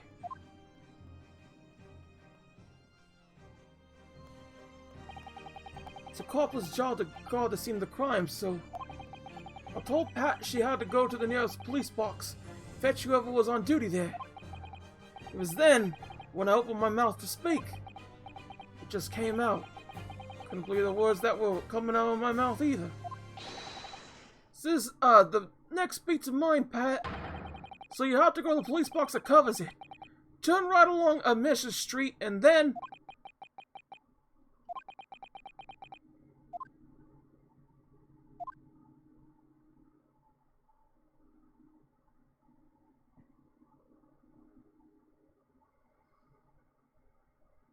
Dude was just tired, y'all.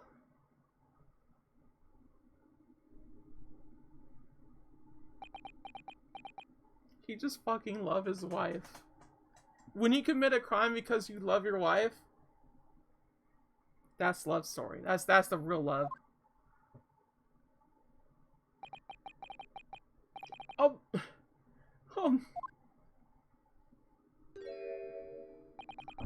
I'm sorry. Oh, so sorry. Oh, Constable. I just wanted... just that one night! To take my Patricia out for dinner! Oh, really? Just that one night!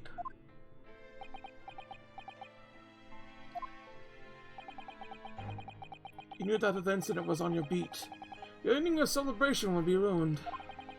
So you decided to move the entire crime scene outside your jurisdiction. Just cross the street to the east pavement of Brim Road, which falls under the neighboring Beat's care. You see, I thought... well, I was sure the victim was dead, you see. Beg your pardon? Oh, of course he did. Otherwise, my Rolly never would have left the poor woman on the freezing cold pavement. Oh, I see your meaning now. But God got me back from the sins, didn't he? That's why I missed the rose I bought for Pat. Oh no, Rolly. That was all my fault. I should never have dropped it in such a dark place. I'm so sorry, Rolly.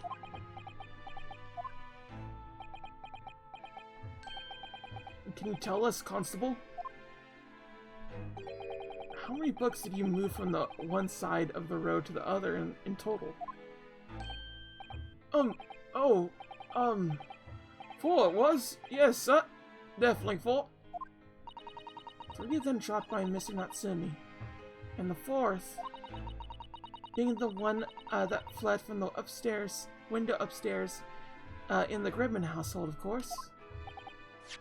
But what made you place the book in the victim's hand? When all the others were scattered haphazardly around, I mean. Oh, that's because that's how I found it. How you found it? What do you mean? When you first ran over to the crime scene, the victim was already holding the book. So when I moved everything, I made sure it was still in her hand. You sure it was this book, The Lion's Pride, that the victim was holding? Oh yes, sir. No doubt about it, sir. Interesting.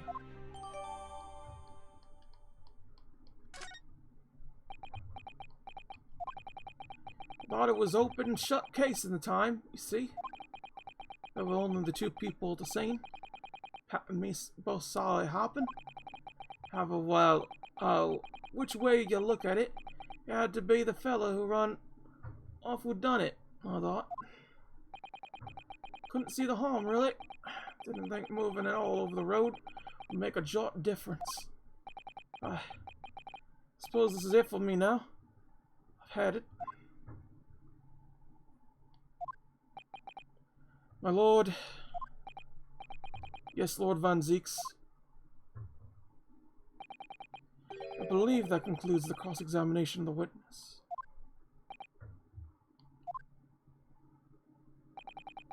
Constable, you may withdraw. Yes, sir. Oh, Mr. Prosecutor, sir. What will become of my Rolly? What will happen to him? But now you are free to go home. Police will contact you in due course. Please don't punish my husband. This was all my fault. It's because I'm always moaning at him for coming home late. Leave it now, Pat. Let's just go home. I'm tired. Alright then, my love. One last thing, Constable. Sir, let this be a lesson to you. In a criminal investigation, every detail matters, how insignificant it may seem to you. Yes, sir. Carve that lesson in your mind. And never again make the mistake of tampering with the scene of the crime. Never again, sir. You mean to say... Leave now. This trial's not yet over. Sir! He still gets to keep his job. I mean, he's a cop, so what kind of job is that? But still, he loves his wife, and honestly, I like good trope, man who loves his wife. Also good trope, woman who loves her wife. Just loving wives. It's just fantastic. What kind of startling revelation, I must say. I never thought of a third party transplanting the entire scene of the crime like that. Indeed, my lord. Nevertheless, there are some immutable facts here. Principally, that the accused, Mr. Sasaki Natsumi, is the only person who could possibly have committed this crime. Objection! No, I disagree. Now that we know the true scene of the incident, there is someone else. Another person who could possibly responsible for the knife in the victim's back. Forgive me for being presumptuous, but I believe the prosecution is probably well aware of this possibility already. Lord Van Zieks, is this true? Very well. Name the person if you will, if further investigation is warranted. The prosecution has no objection for the trial continuing. The other person, of course, it's the maid. It's hard. Take that! That's what she gets for hitting people. The defense would also, once again, like to request a cross-examination of the new witness, my lord. Once again? My assistant made the same request earlier. In order to finally reveal the truth about this case, it's imperative that we cross-examine juror number 4, Miss Jonah Gerbin. Me? Oh, dearie me. Objection! That request has already been denied. Objection! Yeah, that's what she gets for domestic violence. Mm-hmm. The situation is very different now. Mrs. Gerbin, answer me this. What do you want me now, you little toad? At the time of the incident, you were engaged in a violent argument with your husband, Mr. John Gerbin. In the course of the argument, a minor house fire was ignited. And to clear the smoke from the room, your husband opened a window that looks over Brim Road. Well, what of it? You threw smoke at your husband when he was cornered on his back against the window. Upon striking the pane of the open top hinge casement window, the book plummeted directly down. Finding its way, it's what we now know to be the true scene of the crime. Yes, and as I said, what of it? During the argument, you were beside yourself with rage. As such, you threw not just your books, but anything you could lay your hands on. So, let me ask you one more time, Mrs. Gerbin. This knife, the one removed from the victim's back, you really never laid eyes on it before? I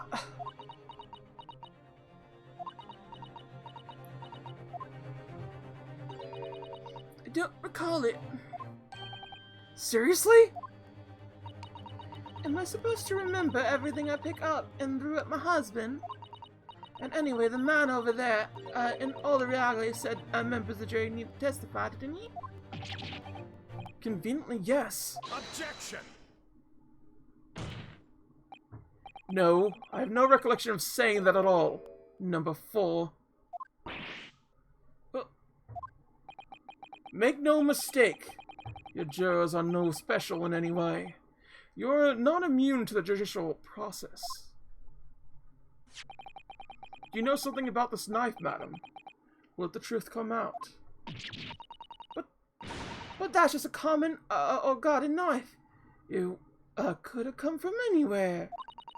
We have several like that at home. If one went missing, how would you expect me to know? What's that? Are you joking? What are you saying? Please, Miss Gerbin. Now you listen to me. I I refuse to believe all this nonsense. I couldn't bear the thought that I'd injured someone. Do you hear? I couldn't bear it. Oh, the poor woman. So yes, I want evidence. I want to see hard evidence if you're going to insist on this being my fault. You're going to have to prove to me that I threw the knife, if that's what you're thinking. Come along now, chop chop. Do your worst! Well, Mr. Naruto? If I have evidence like that, believe me, I would have thrown it at her already. Then take the stand, Juro. Oh. Prosecution does not object to the defense's request to cross-examine this woman. Thank you, Lord Van Zieks. I'm going to have to testify.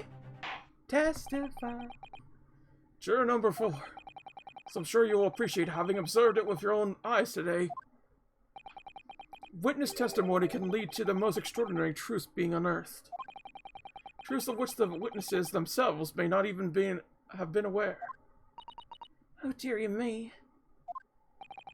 So demand your full and unadulterated testimony, Miss Gerben. Mark my words, in this court of law today, we shall extract the truth. Do you concur, consuls? Certainly, my lord. Oh, that's what I was hoping for, my lord.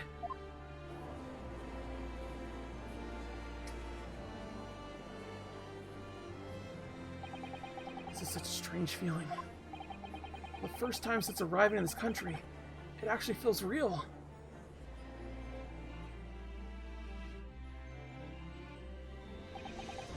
Here, in the Old Bailey, and I'm a lawyer.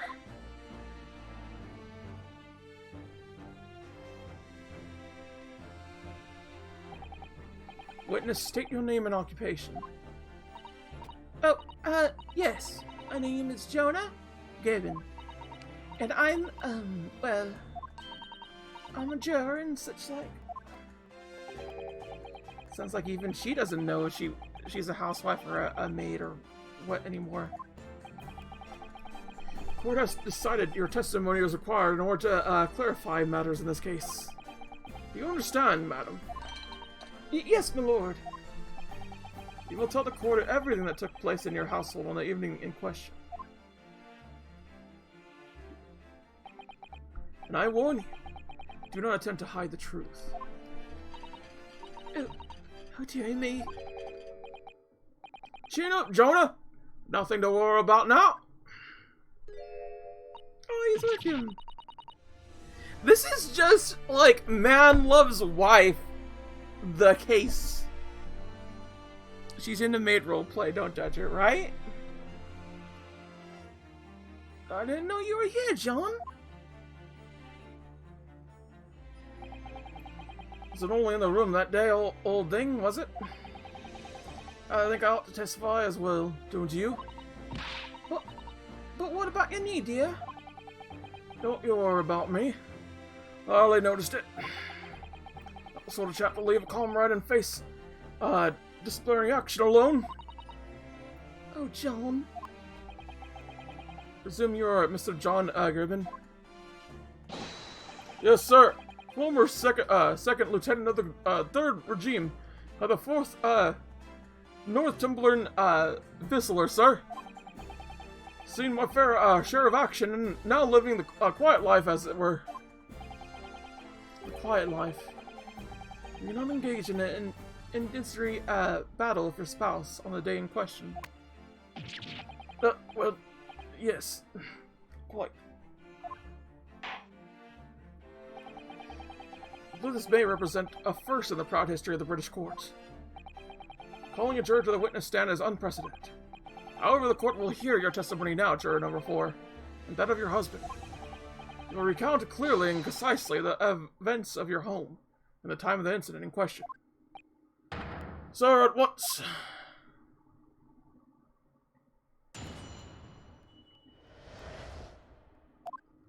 The Battle of Gribbon. This is the day you're referring to. My wife and I did have a bit of a skirmish. Can't recall the reason now. Knocked the candle over and set fire to the carpet. Soon it had it out, though. Got the window open. Meanwhile, I was picking up whatever I could find to throw at him. But their nose around all place. Can't say I noticed. If one or two went missing, I'm afraid. That bally thing in the victim's back really was one of ours. You'll have a job proving it, I think.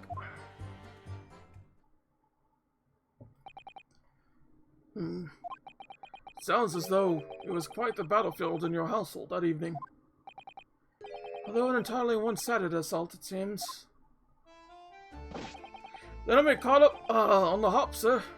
I had no choice but to dig in and take defensive measures. To be honest, the enemy had kept shelling us for another minute. We'd been toast. Of course, a veteran such as myself is only too familiar, too aware of on every battlefield. It just got a whisker from death at any moment. Are we still talking about a marital quarrel here? Well, I must say I'm dubious that this testimony would shed any light to the origins of this Jack fight. I'm getting so confused because I'm thinking about other things right now. Oh man. In combat, one's focus narrows such that surroundings are barely noticed.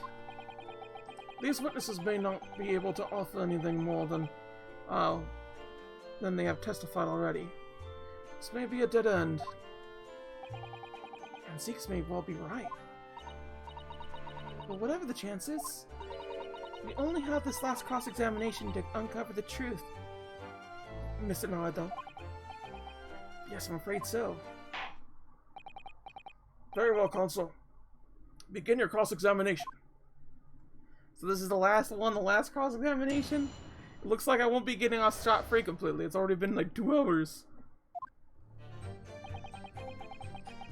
The wife and I had a bit of a skirmish. A bit! Hold it! A bit! The reason is what you told us yesterday, I believe. Yes, that's right. If I remember correctly, it all started because of a note that was tucked into the pages of a book belonging to Mr. Gribbon. Rather passionate note, in fact. If Miss Gribbon found the note, discovering her husband's little secret, she gave him a mighty number of slaps across the face for it, too. What a sordid state of affairs. Hell on earth. I say, when a chap says he can't recall such things, it's common decency not to drag it all up. Besides, half of it was a word of the mark anyway.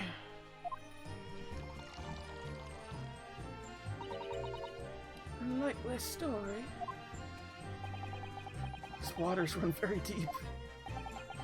What transpired next after these multiple blows to the face? Not a candlestick. Here's Captain Hold it! Macaroni. Fire also spread to some items of the furniture, didn't it? The bookcase, my armchair, anything of mine, really. Just so happens there was bath water around the evening, so I sloshed that about to put it out. A most precarious situation to put yourself in. Ours is a 3-story townhouse on the west side of the street, where the water main isn't connected yet. Have to draw water from a public water pump during the day if you need any. You see? Lodgers are always moaning that they can't get any water at night. Although that little mustache Japanese man buys water in bottles, I believe. The defendant, Mr. Natsumi, you mean? Yes, he receives a splendid a stipend in his studies, you know, from his home country. Can you imagine being able to brew a pot of tea at all hours? He's obviously very well off. You actually seen the state of the man? He uses all his income to buy books. Well, anyway, the point is, I was able to dose the fire with water, fortunately enough. Picking up whatever. Hold it! Picking up whatever? Even though the room was on fire? As far as I was concerned at the time, it was more important to extinguish my anger than the flames. When a woman wants to throw, she must throw. That is most certainly not true of the Sasato-san takedown, Mr. Naruto. How did you know I was thinking that? So please cast your mind back and try to remember. Was a knife among the items you threw at your husband that day? No, honestly, I don't recall. But I feel I must point out that I'm no monster. Let me see. Some bread, a cabbage, a garlic, a towel, and a sponge, a napkin. Excuse me. Do you have something to add, sir?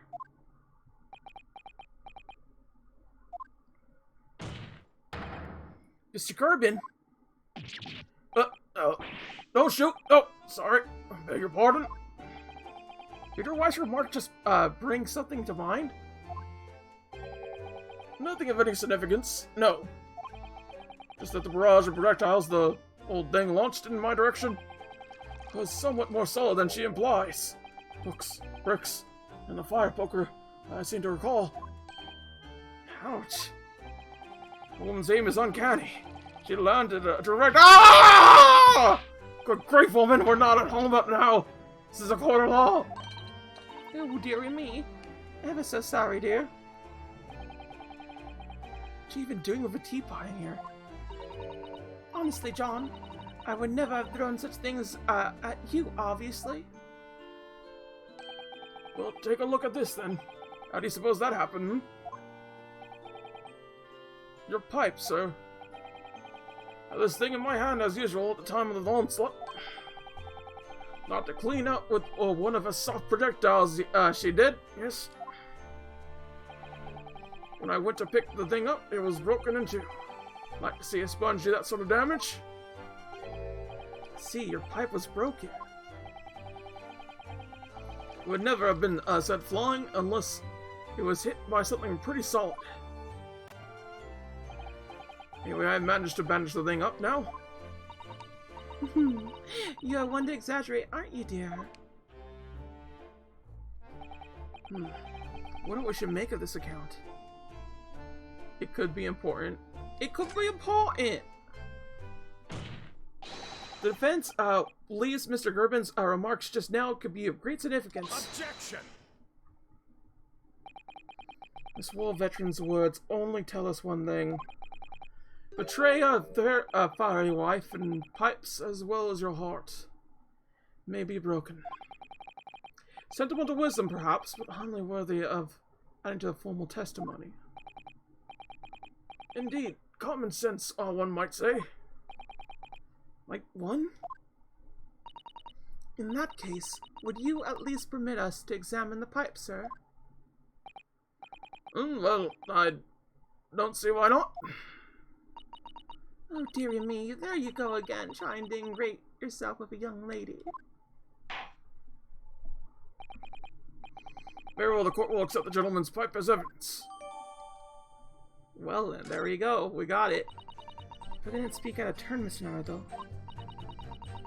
I was just feeling rather disappointed for you. Your request was turned down. Oh no, it's fine. This is Sato-san. We have some new evidence to work with. We should examine it carefully. Well, thank you for that rebuttal, Mr. Gerbin. Now you could return to the crux of the matter. Better yet, we have to, like, do this. Oh, what? I don't know why this number keeps calling me. I'll have to look into it later, I guess. I don't know. So we need to examine this. Oh! What's inside? Oh! Well, something just twinkled inside the chamber of the pipe there. Yes, I saw it. Something stuck in there, I think. Why are they both even bothering with this? Reasonable doubt is already established. Criminal trial is for another case. Right? I don't know. It just happened. Zazel, don't think too hard about this. Like, honestly, dear. Let's turn it over and give it a shake. What's this? It's a tiny fragment of metal. It looks like the tip of the blade or something. Tip of a blade? Surely it can't be...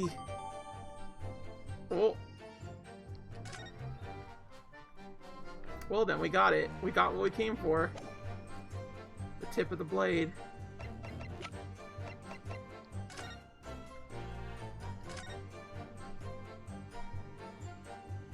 Look, it's chipped off.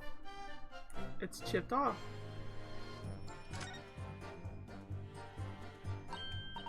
Oh, look here, Mr. Naruto. Just at the tip. A small piece of the blade appears to be missing. Wait, part of it's missing? Could be wrong, but I'm just got a feeling. You remember this? Ah, it's a tiny fragment of metal we found inside Mr. Gerben's pipe. Yes, and just maybe. Oh my, it's a perfect fit. Somehow I just knew it. Well, there we go. We got it. What could you tell the court about the knife used to attack the victim?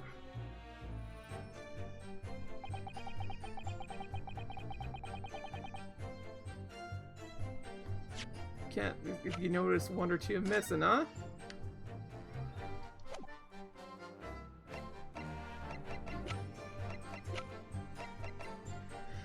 It's a perfect fit for the missing tip of the knife found in the victim's back. I think it's that, like, it's very clear that we have to use this. But it might just screw us over, too.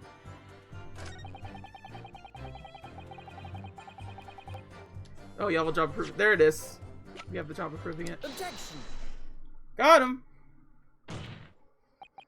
Mr. Gerben, could I ask you to take a good look at this, please? Oh, you're back! Welcome back! Hope you had a good time. We're just about to solve the mystery. You can ask, but I can't see a bloody thing. You can't? Used to call me Dead-Eyed Bip. In the back of the regime, of course. That was some time ago now. Try not to talk as much as possible. Oof, yeah. Even I'm trying to enjoy a large print book by the fire these days. Struggle to tell a B from a D and a P from a Q, to be honest. Oh, he does, dearie me. It's rather wary being asked about every other letter in every other word. You must be very dizzy.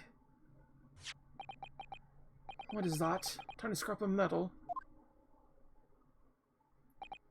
Yes, almost certainly for the tip of the blade. And what may appear at first to be just a tiny scrap is in fact a crucial piece of evidence. Interesting. And when did the defense come by this evidence? It was lodged in the chamber of Mr. Gerben's pipe. My pipe, you say? Jove. Wonder how it got there. What precisely does this fragment of metal signify, Counsel? Such as that in some way related to the matter of the stabbing of Brim Road.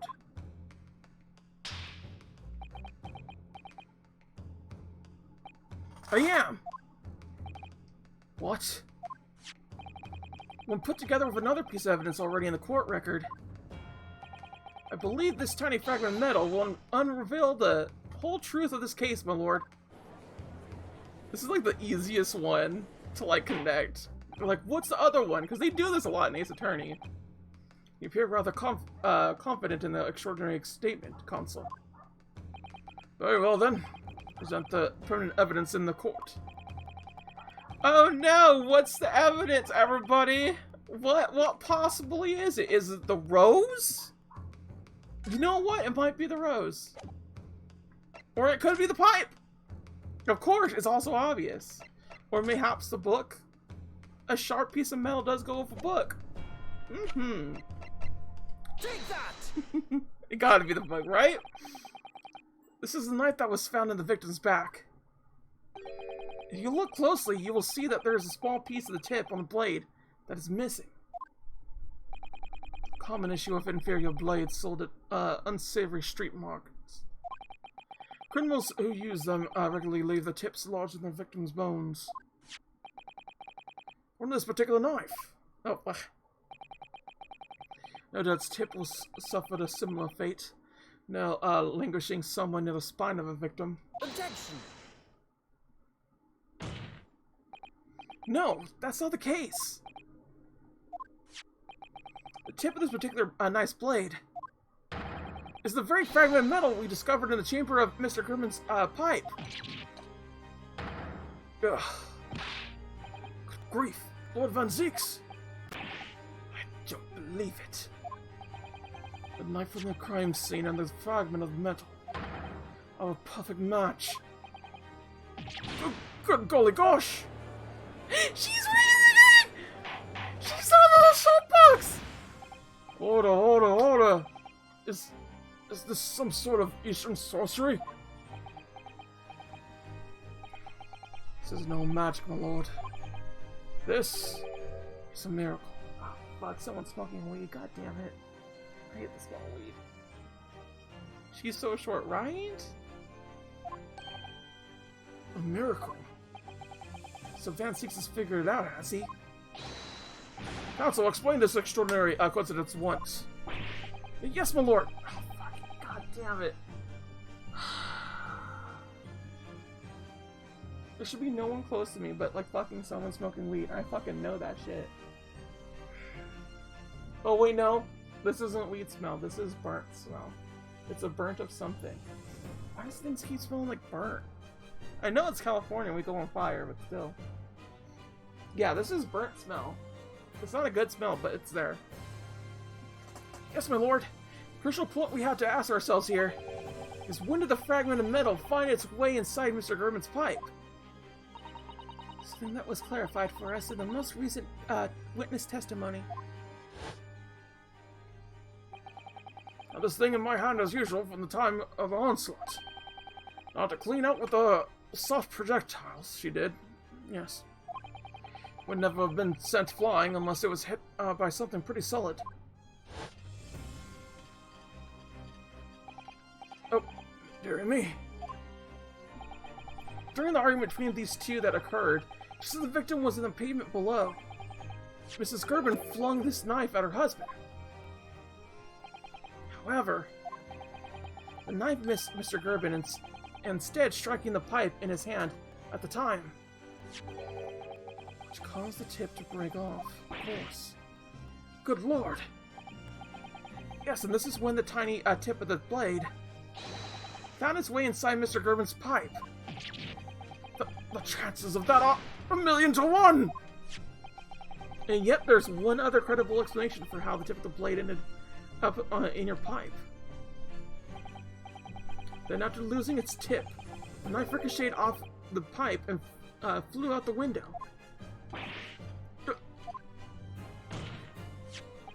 In short, this knife just fled from the window of the Gerben house.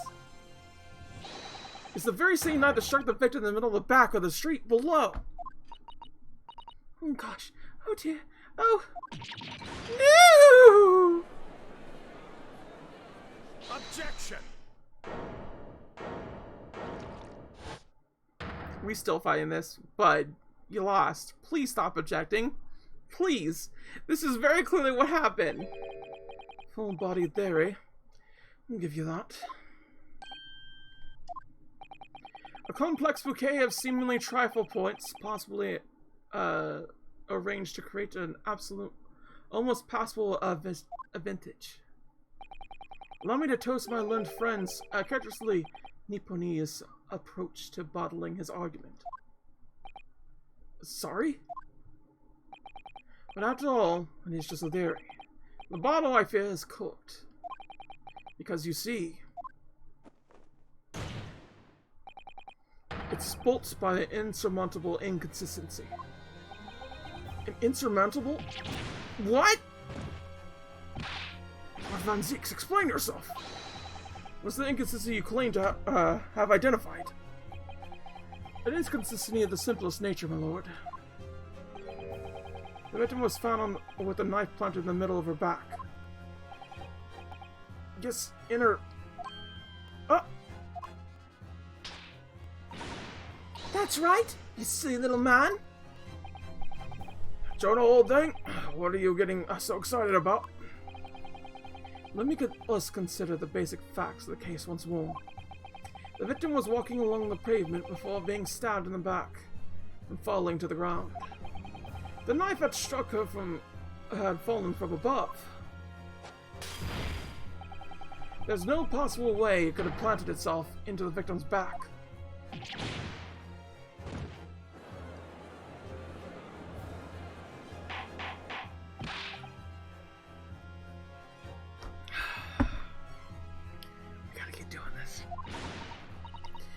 right? You see?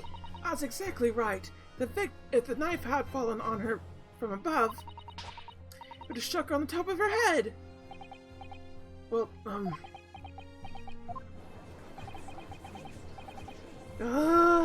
she bent over to pick a book and got stabbed. How is this hard? Yeah, literally, she was bent over picking up a book. Would appear the defense has made rather a spectacular blunder. But there is even one inconsistency cannot stand. Your theory, my learned friend, is history.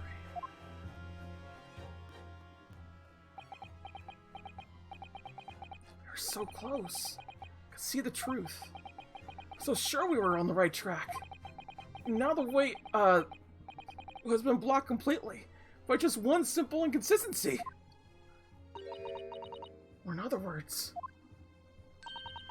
we simply need to eliminate the one inconsistency, and there you will stand. Mr. Sato? You mustn't worry, Mr. Nardo. You were just caught off guard, that's all, and your mind went blank. But if the path you are on is indeed correct, then the way will present itself. The key to this is in the court record, I'm sure. All information you need is there. Seems you have nothing to say, my Ibanese friend. Well, your silence speaks volumes. A tactic acceptable that your theory is fatally flawed. Oh, he has a burnt butt! I just noticed it, a burnt butt.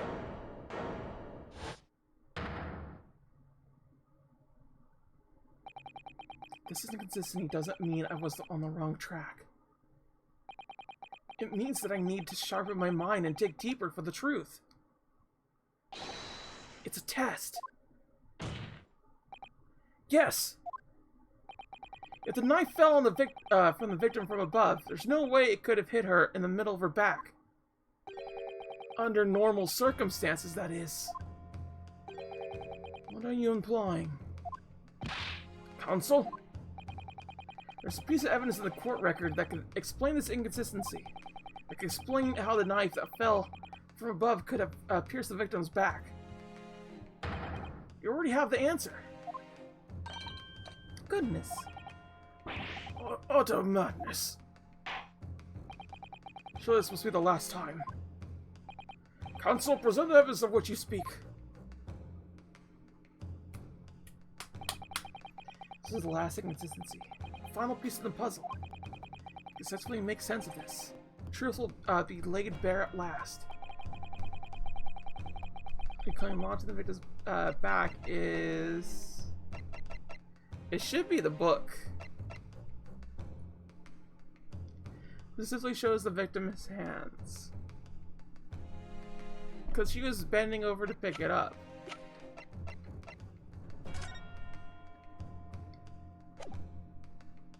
Yeah, book def. I wouldn't say it's a book def because we need to actually show that she was picking it up. And that's the proper problem. Take that! Yeah, that's it.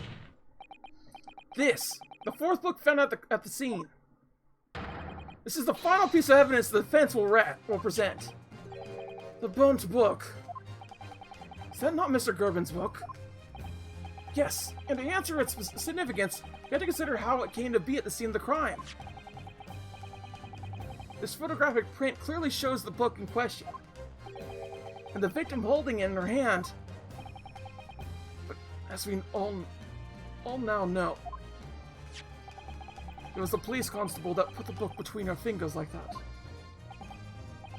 Quite so. As part of his wholesale planted the crime scene to the opposite side of the road. That's true. However, as part of his testimony, Constable B made an extremely enlightening statement on that point. But what made you place the book in the victim's hand? Oh, well, sir, that's because that's how I found it. When we first ran over the scene, the victim was already holding the book. So when I moved everything, made sure it was still in her hand. In other words, the victim had already picked the book up of her own volition. And clearly, That must have been before she suffered the knife wound. I should say. After being attacked with a knife, don't imagine she'd been doing much of anything. So the question becomes, why did the victim have a book in her hand? By Jingo! I think I'm beginning to see what may have happened now. Oh, dearie me. You know the book fell from the top floor of the Gerben household onto the pavement below, at precisely the moment that the victim was walking past. Yes, exactly that moment. The young woman was walking along the street in a light fog, when all of a sudden, a book fell right in front of her. The book I threw! Yes, Mrs. Gerben. And what do you think the woman did? What would you do if you were walking along and suddenly a book laid in front of you on the pavement? But I really can't imagine it, but I suppose she might have reached down and picked the book up. Yes, that is exactly what the woman, in fact, did. She picked up the book. Oh, heavens! When the woman reached down to pick the fallen book up, what position would her back have been? That's right, facing the sky, complete and utterly defenseless. Then, in the very moment, while the woman was still bent over picking up the book,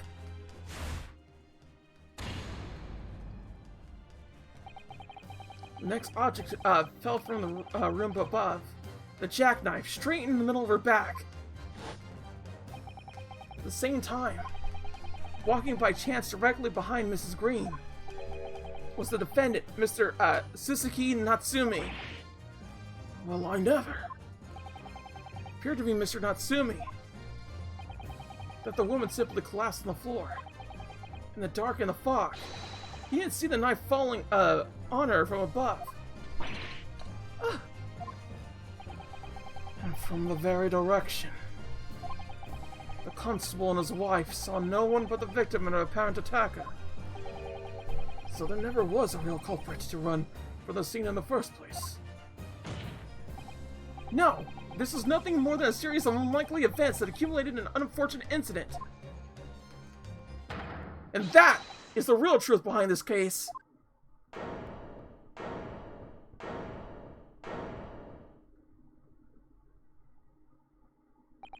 Well, Mr. and Mrs. Gerben?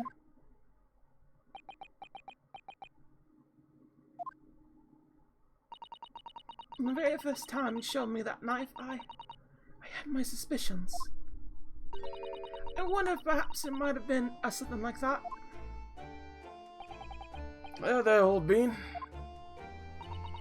Poor Mrs. Gerben.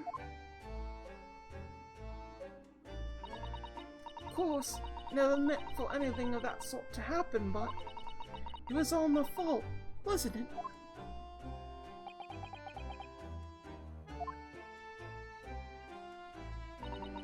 I take full responsibility.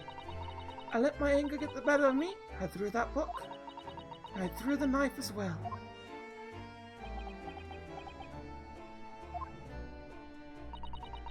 John dear?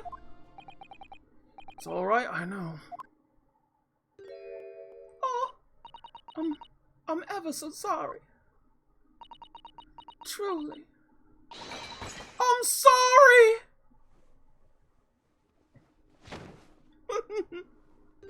Oh, man loves his wife. It's the best trope out there. You can't tell me otherwise. Well, woman loves his wife. Woman loves her wife. Loving wives, baby. Lord Van Zeeks, what news of Mrs. Gerben? She's been taken to the infirmary.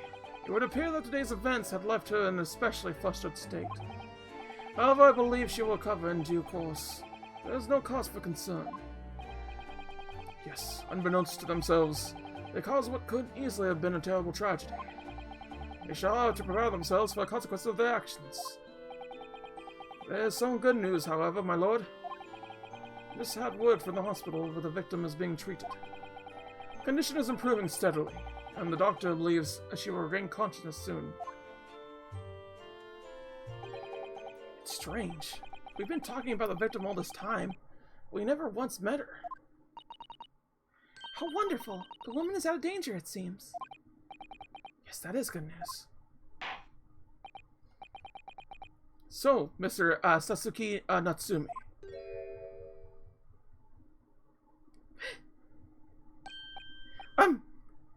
Yes! On behalf of my fellow countrymen, I would like to take this opportunity to beg your pardon, sir. You came from your distant eastern homeland to study our great British culture, and have been repaid with immeasurable unkindness. Please accept our heartfelt apologies.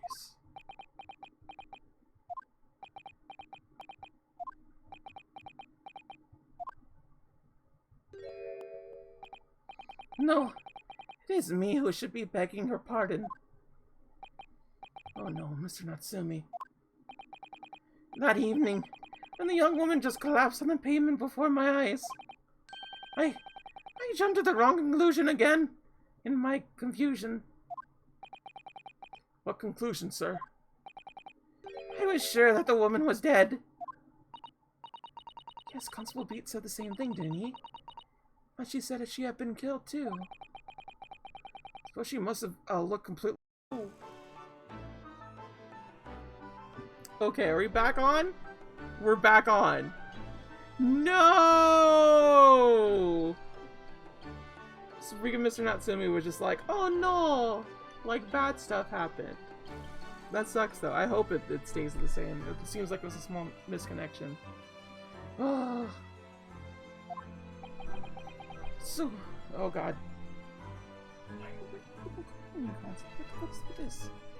So when it happened, I thought the young woman had been taken by the fog spirits. I should never have dropped my books like that and run away. I should have called for help, for a doctor, for the police. Instead, I managed to create a rift in the relationship of trust between our two empires. And for that, I am truly sorry.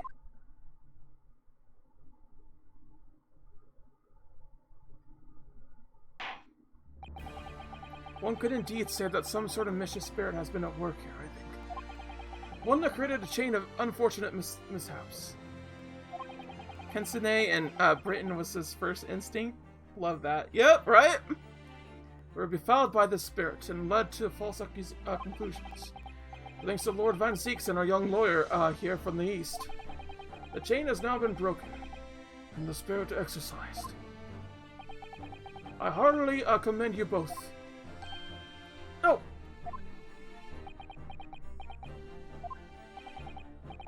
Now then, ladies and gentlemen of the jury. Yes, my lord. Concluding this trial, I must ask one last time for your decisions regarding the defendant's culpability. This does sound like something Katsune would whip up, though, right? Are you ready to present your findings to the court? As the foreman of the jury, I can assure you we've reached a fair and just conclusion. Oh my god, Cecil Bay, thank you for this sub. Thank you. I appreciate it. Every day, all day. To declare the truth can be extremely cruel at times. Well, I didn't suspect the woman next to me, that's for sure. Sitting in for the old bean while she's out of action, you know? But I know what her decision would be. Does this mean I'll finally be able to get out of here and start to work? Well, it's about time. I say, I'll have a quirk of a story to tell the grandchildren when I get home, won't I? Very well, ladies and gentlemen of the jury. I hereby demand your decision. Mr. Foreman? Not guilty. Not guilty. Not guilty. Not guilty. Not guilty. Not guilty. Half of these people do not sound like the way I meant them to sound.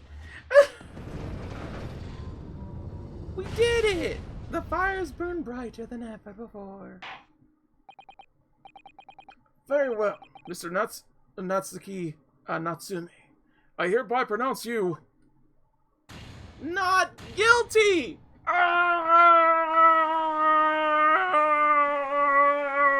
We did it! It took 10,000 years, but we did it. You like my voices better, babe? Thank you. And Father, Mr. Natsume. Ah, yes, my lord, yes! You are a free man once more. It's my hope you will continue to further your education in British culture. May you never again be brought before me. Oh, yes, sir. Of course. All my life, I swear I'll never set foot in a courtroom again. I'm transported to tears. Thank you, Consul. Court is adjourned.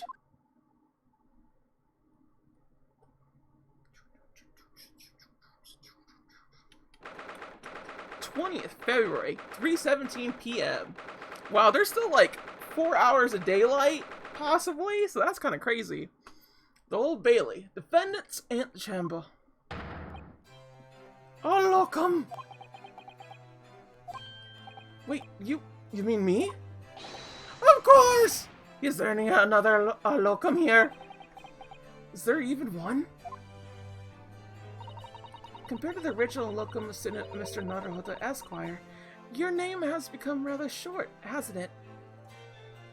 That dude is gonna be working late. Yeah. What's wrong with using my actual name? Oh, at last! I'm free! I'm free! Joyful Julius! Jubilation! Hearty hearty happiness! Hooray!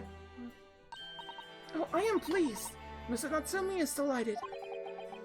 Would it be so hard just to say that then? Locum, you did! You saved me from the brink! Well, what happened to the poor woman was in no way your fault, after all. I'm just glad everyone could see that now. No! Not that! Lovely loyally! A locum lawyer! Yes? I mean, as I said before, I have never gotten used to life here in Great Britain. Every time I look over my shoulder, I see foreigners. I see towering brick buildings. And from high up windows, I see them looking down on me laughing. Look at that little hunchback. Oh dear, I'm sure it's all in your head, Mr. Natsumi. But today, you locum lawyer gave my gloom the bloot. You stood firm that puddle bench before all those babbling British. His whole personality is JoJo poses in anxiety.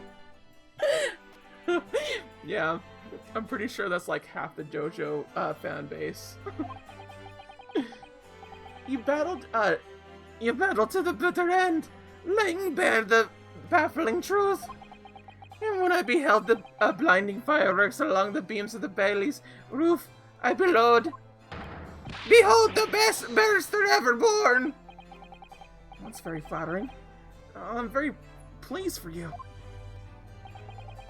This has given me a wonderful anecdote to recount my old friends back in Japan. But an anecdote? So that's what's become of all my hard work? I apologize for keeping you waiting. I rose late this morning. Oh, Mr. Slums, what a pleasure to see you. I see I'm here, not a moment too soon. A disaster has been averted, I'm glad to say. Oh? The trial shall begin presently, Mr. Naruto. I wish you the very best of luck. It's just finished. What? No. Then my haste was in vain? 3K so in real life voice man. No, don't voice man me. No, the scream requires it. Ah! It's you! Herlock Shlums! Oh, have we met, sir? This is Mr. Natsumi, the man you had arrested, Mr. Slums. Ah, I see. Failed to recognize you at first. Our previous encounters have taken place in the gloom, either of your bleak lodgings or that prison cell. You can voice back at any moment. No, babe, don't do that. I simply couldn't place that curious face in the light. Charming. This is all your fault, Herlock Sholmes! You're the reason I had to go through this terrible ordeal! Mean! Mean!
Oh, thank God.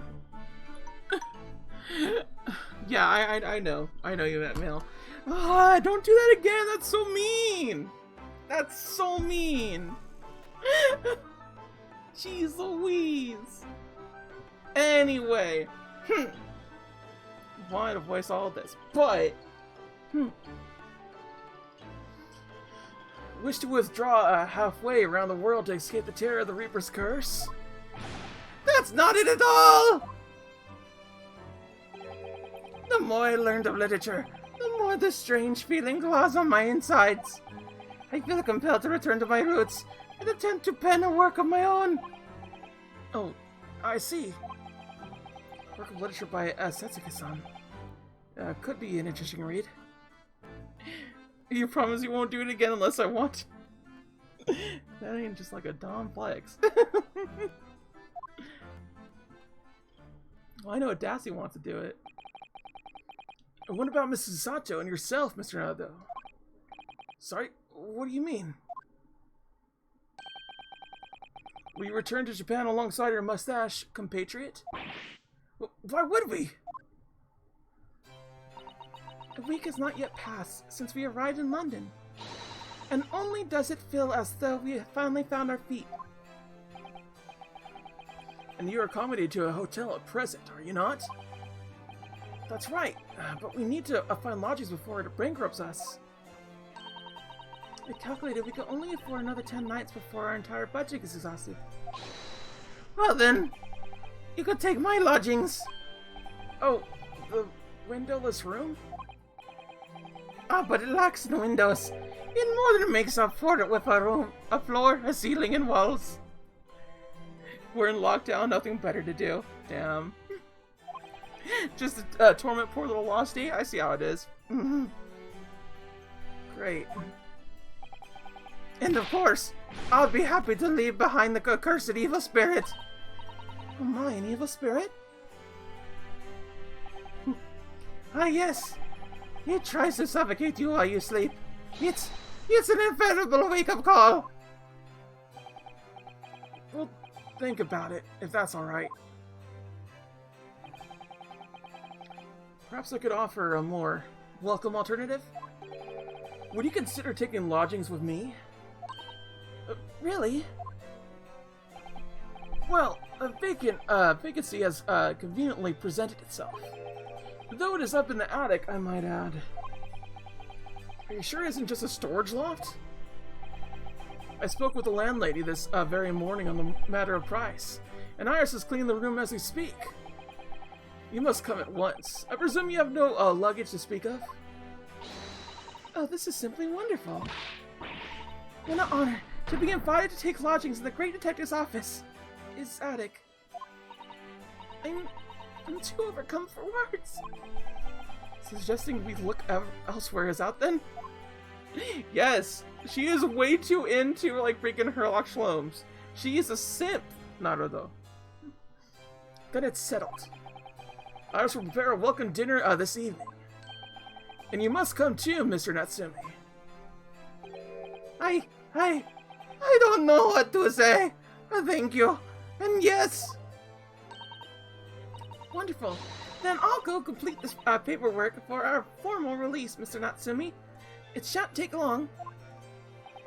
Yeah, but I love her. I love when girls are simps. Girls being simps is the cutest thing because, like, they're always precious. Somebody's happy. Locum, I knew you wouldn't let me down. I'm truly delighted to have met you here in London. Likewise, Mr. Natsumi. It's been a pleasure, meeting you too. It's a shame that we're going to have to say goodbye so soon. Girls are precious. Well, I've come to realize that I belong in Japan. But Locum, we'll meet again one day. Yes, I'm sure. Hopefully by then, I'll be a successful lawyer. Hopefully by then, I'll be a successful author. Well, my dear fellow, our carriage appears to have arrived. Shall we go, Mr. Nardo?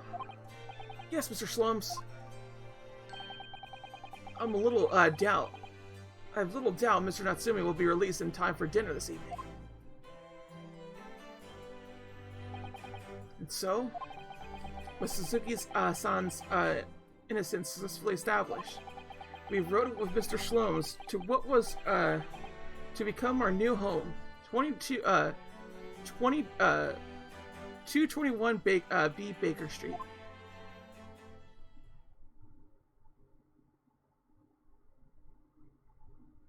Oh, look at this. This looks nice. As well as anyone from whose gender is Link from Legend of Zelda. Precious. Oh my god. 20th February, 4:41 p.m. The attic room.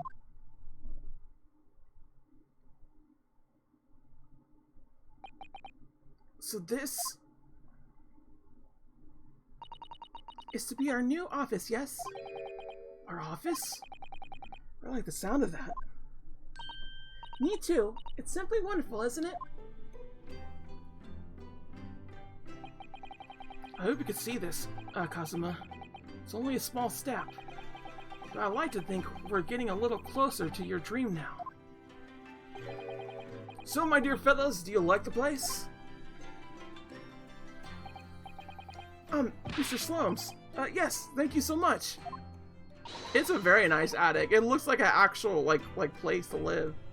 It's a delightful room, Mr. Shlomes. I simply adore it. Good, I'm pleased to hear it.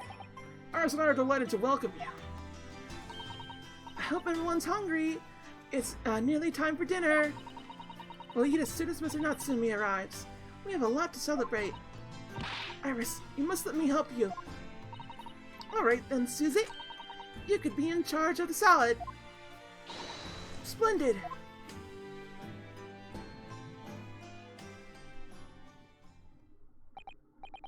So, Mr. Nando, how does it feel to have your own office in the capital? It's very exciting, actually. Can't help wondering, what adventures await us. My old apartment is less nice than the attic. I feel you. Nicer than my room.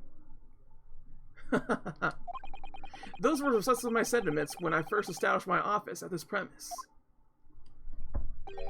Until I discovered the dark truth about the city of London. That is... Sorry? London is a glorious place full of wonder, opportunity, prosperity, and mirth. The brightness of lights cast the darkest of shadows. Shadows? What do you mean? Well, I believe you're well aware of the murkiness that lies behind London's facade already. So once again, Mr. Naruto,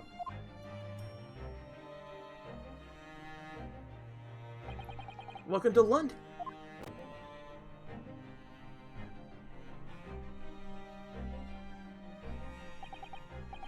Of course, at the time, I had no idea the significance of those words Mr. Shlomes so casually spoke.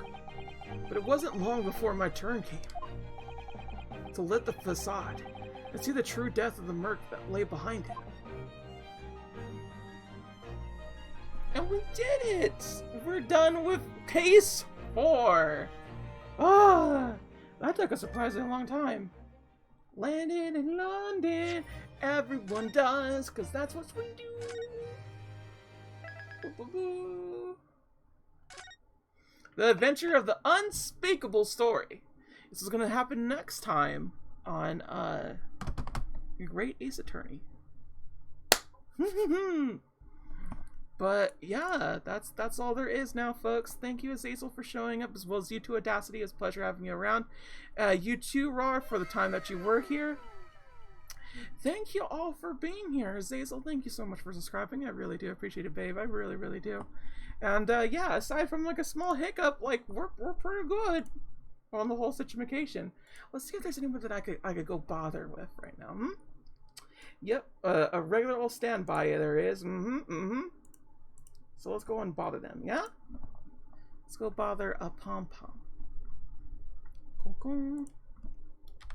So, here we go. Raid. All the rage. Okay, everybody. Thank y'all for watching. Sayonara. Bye-bye.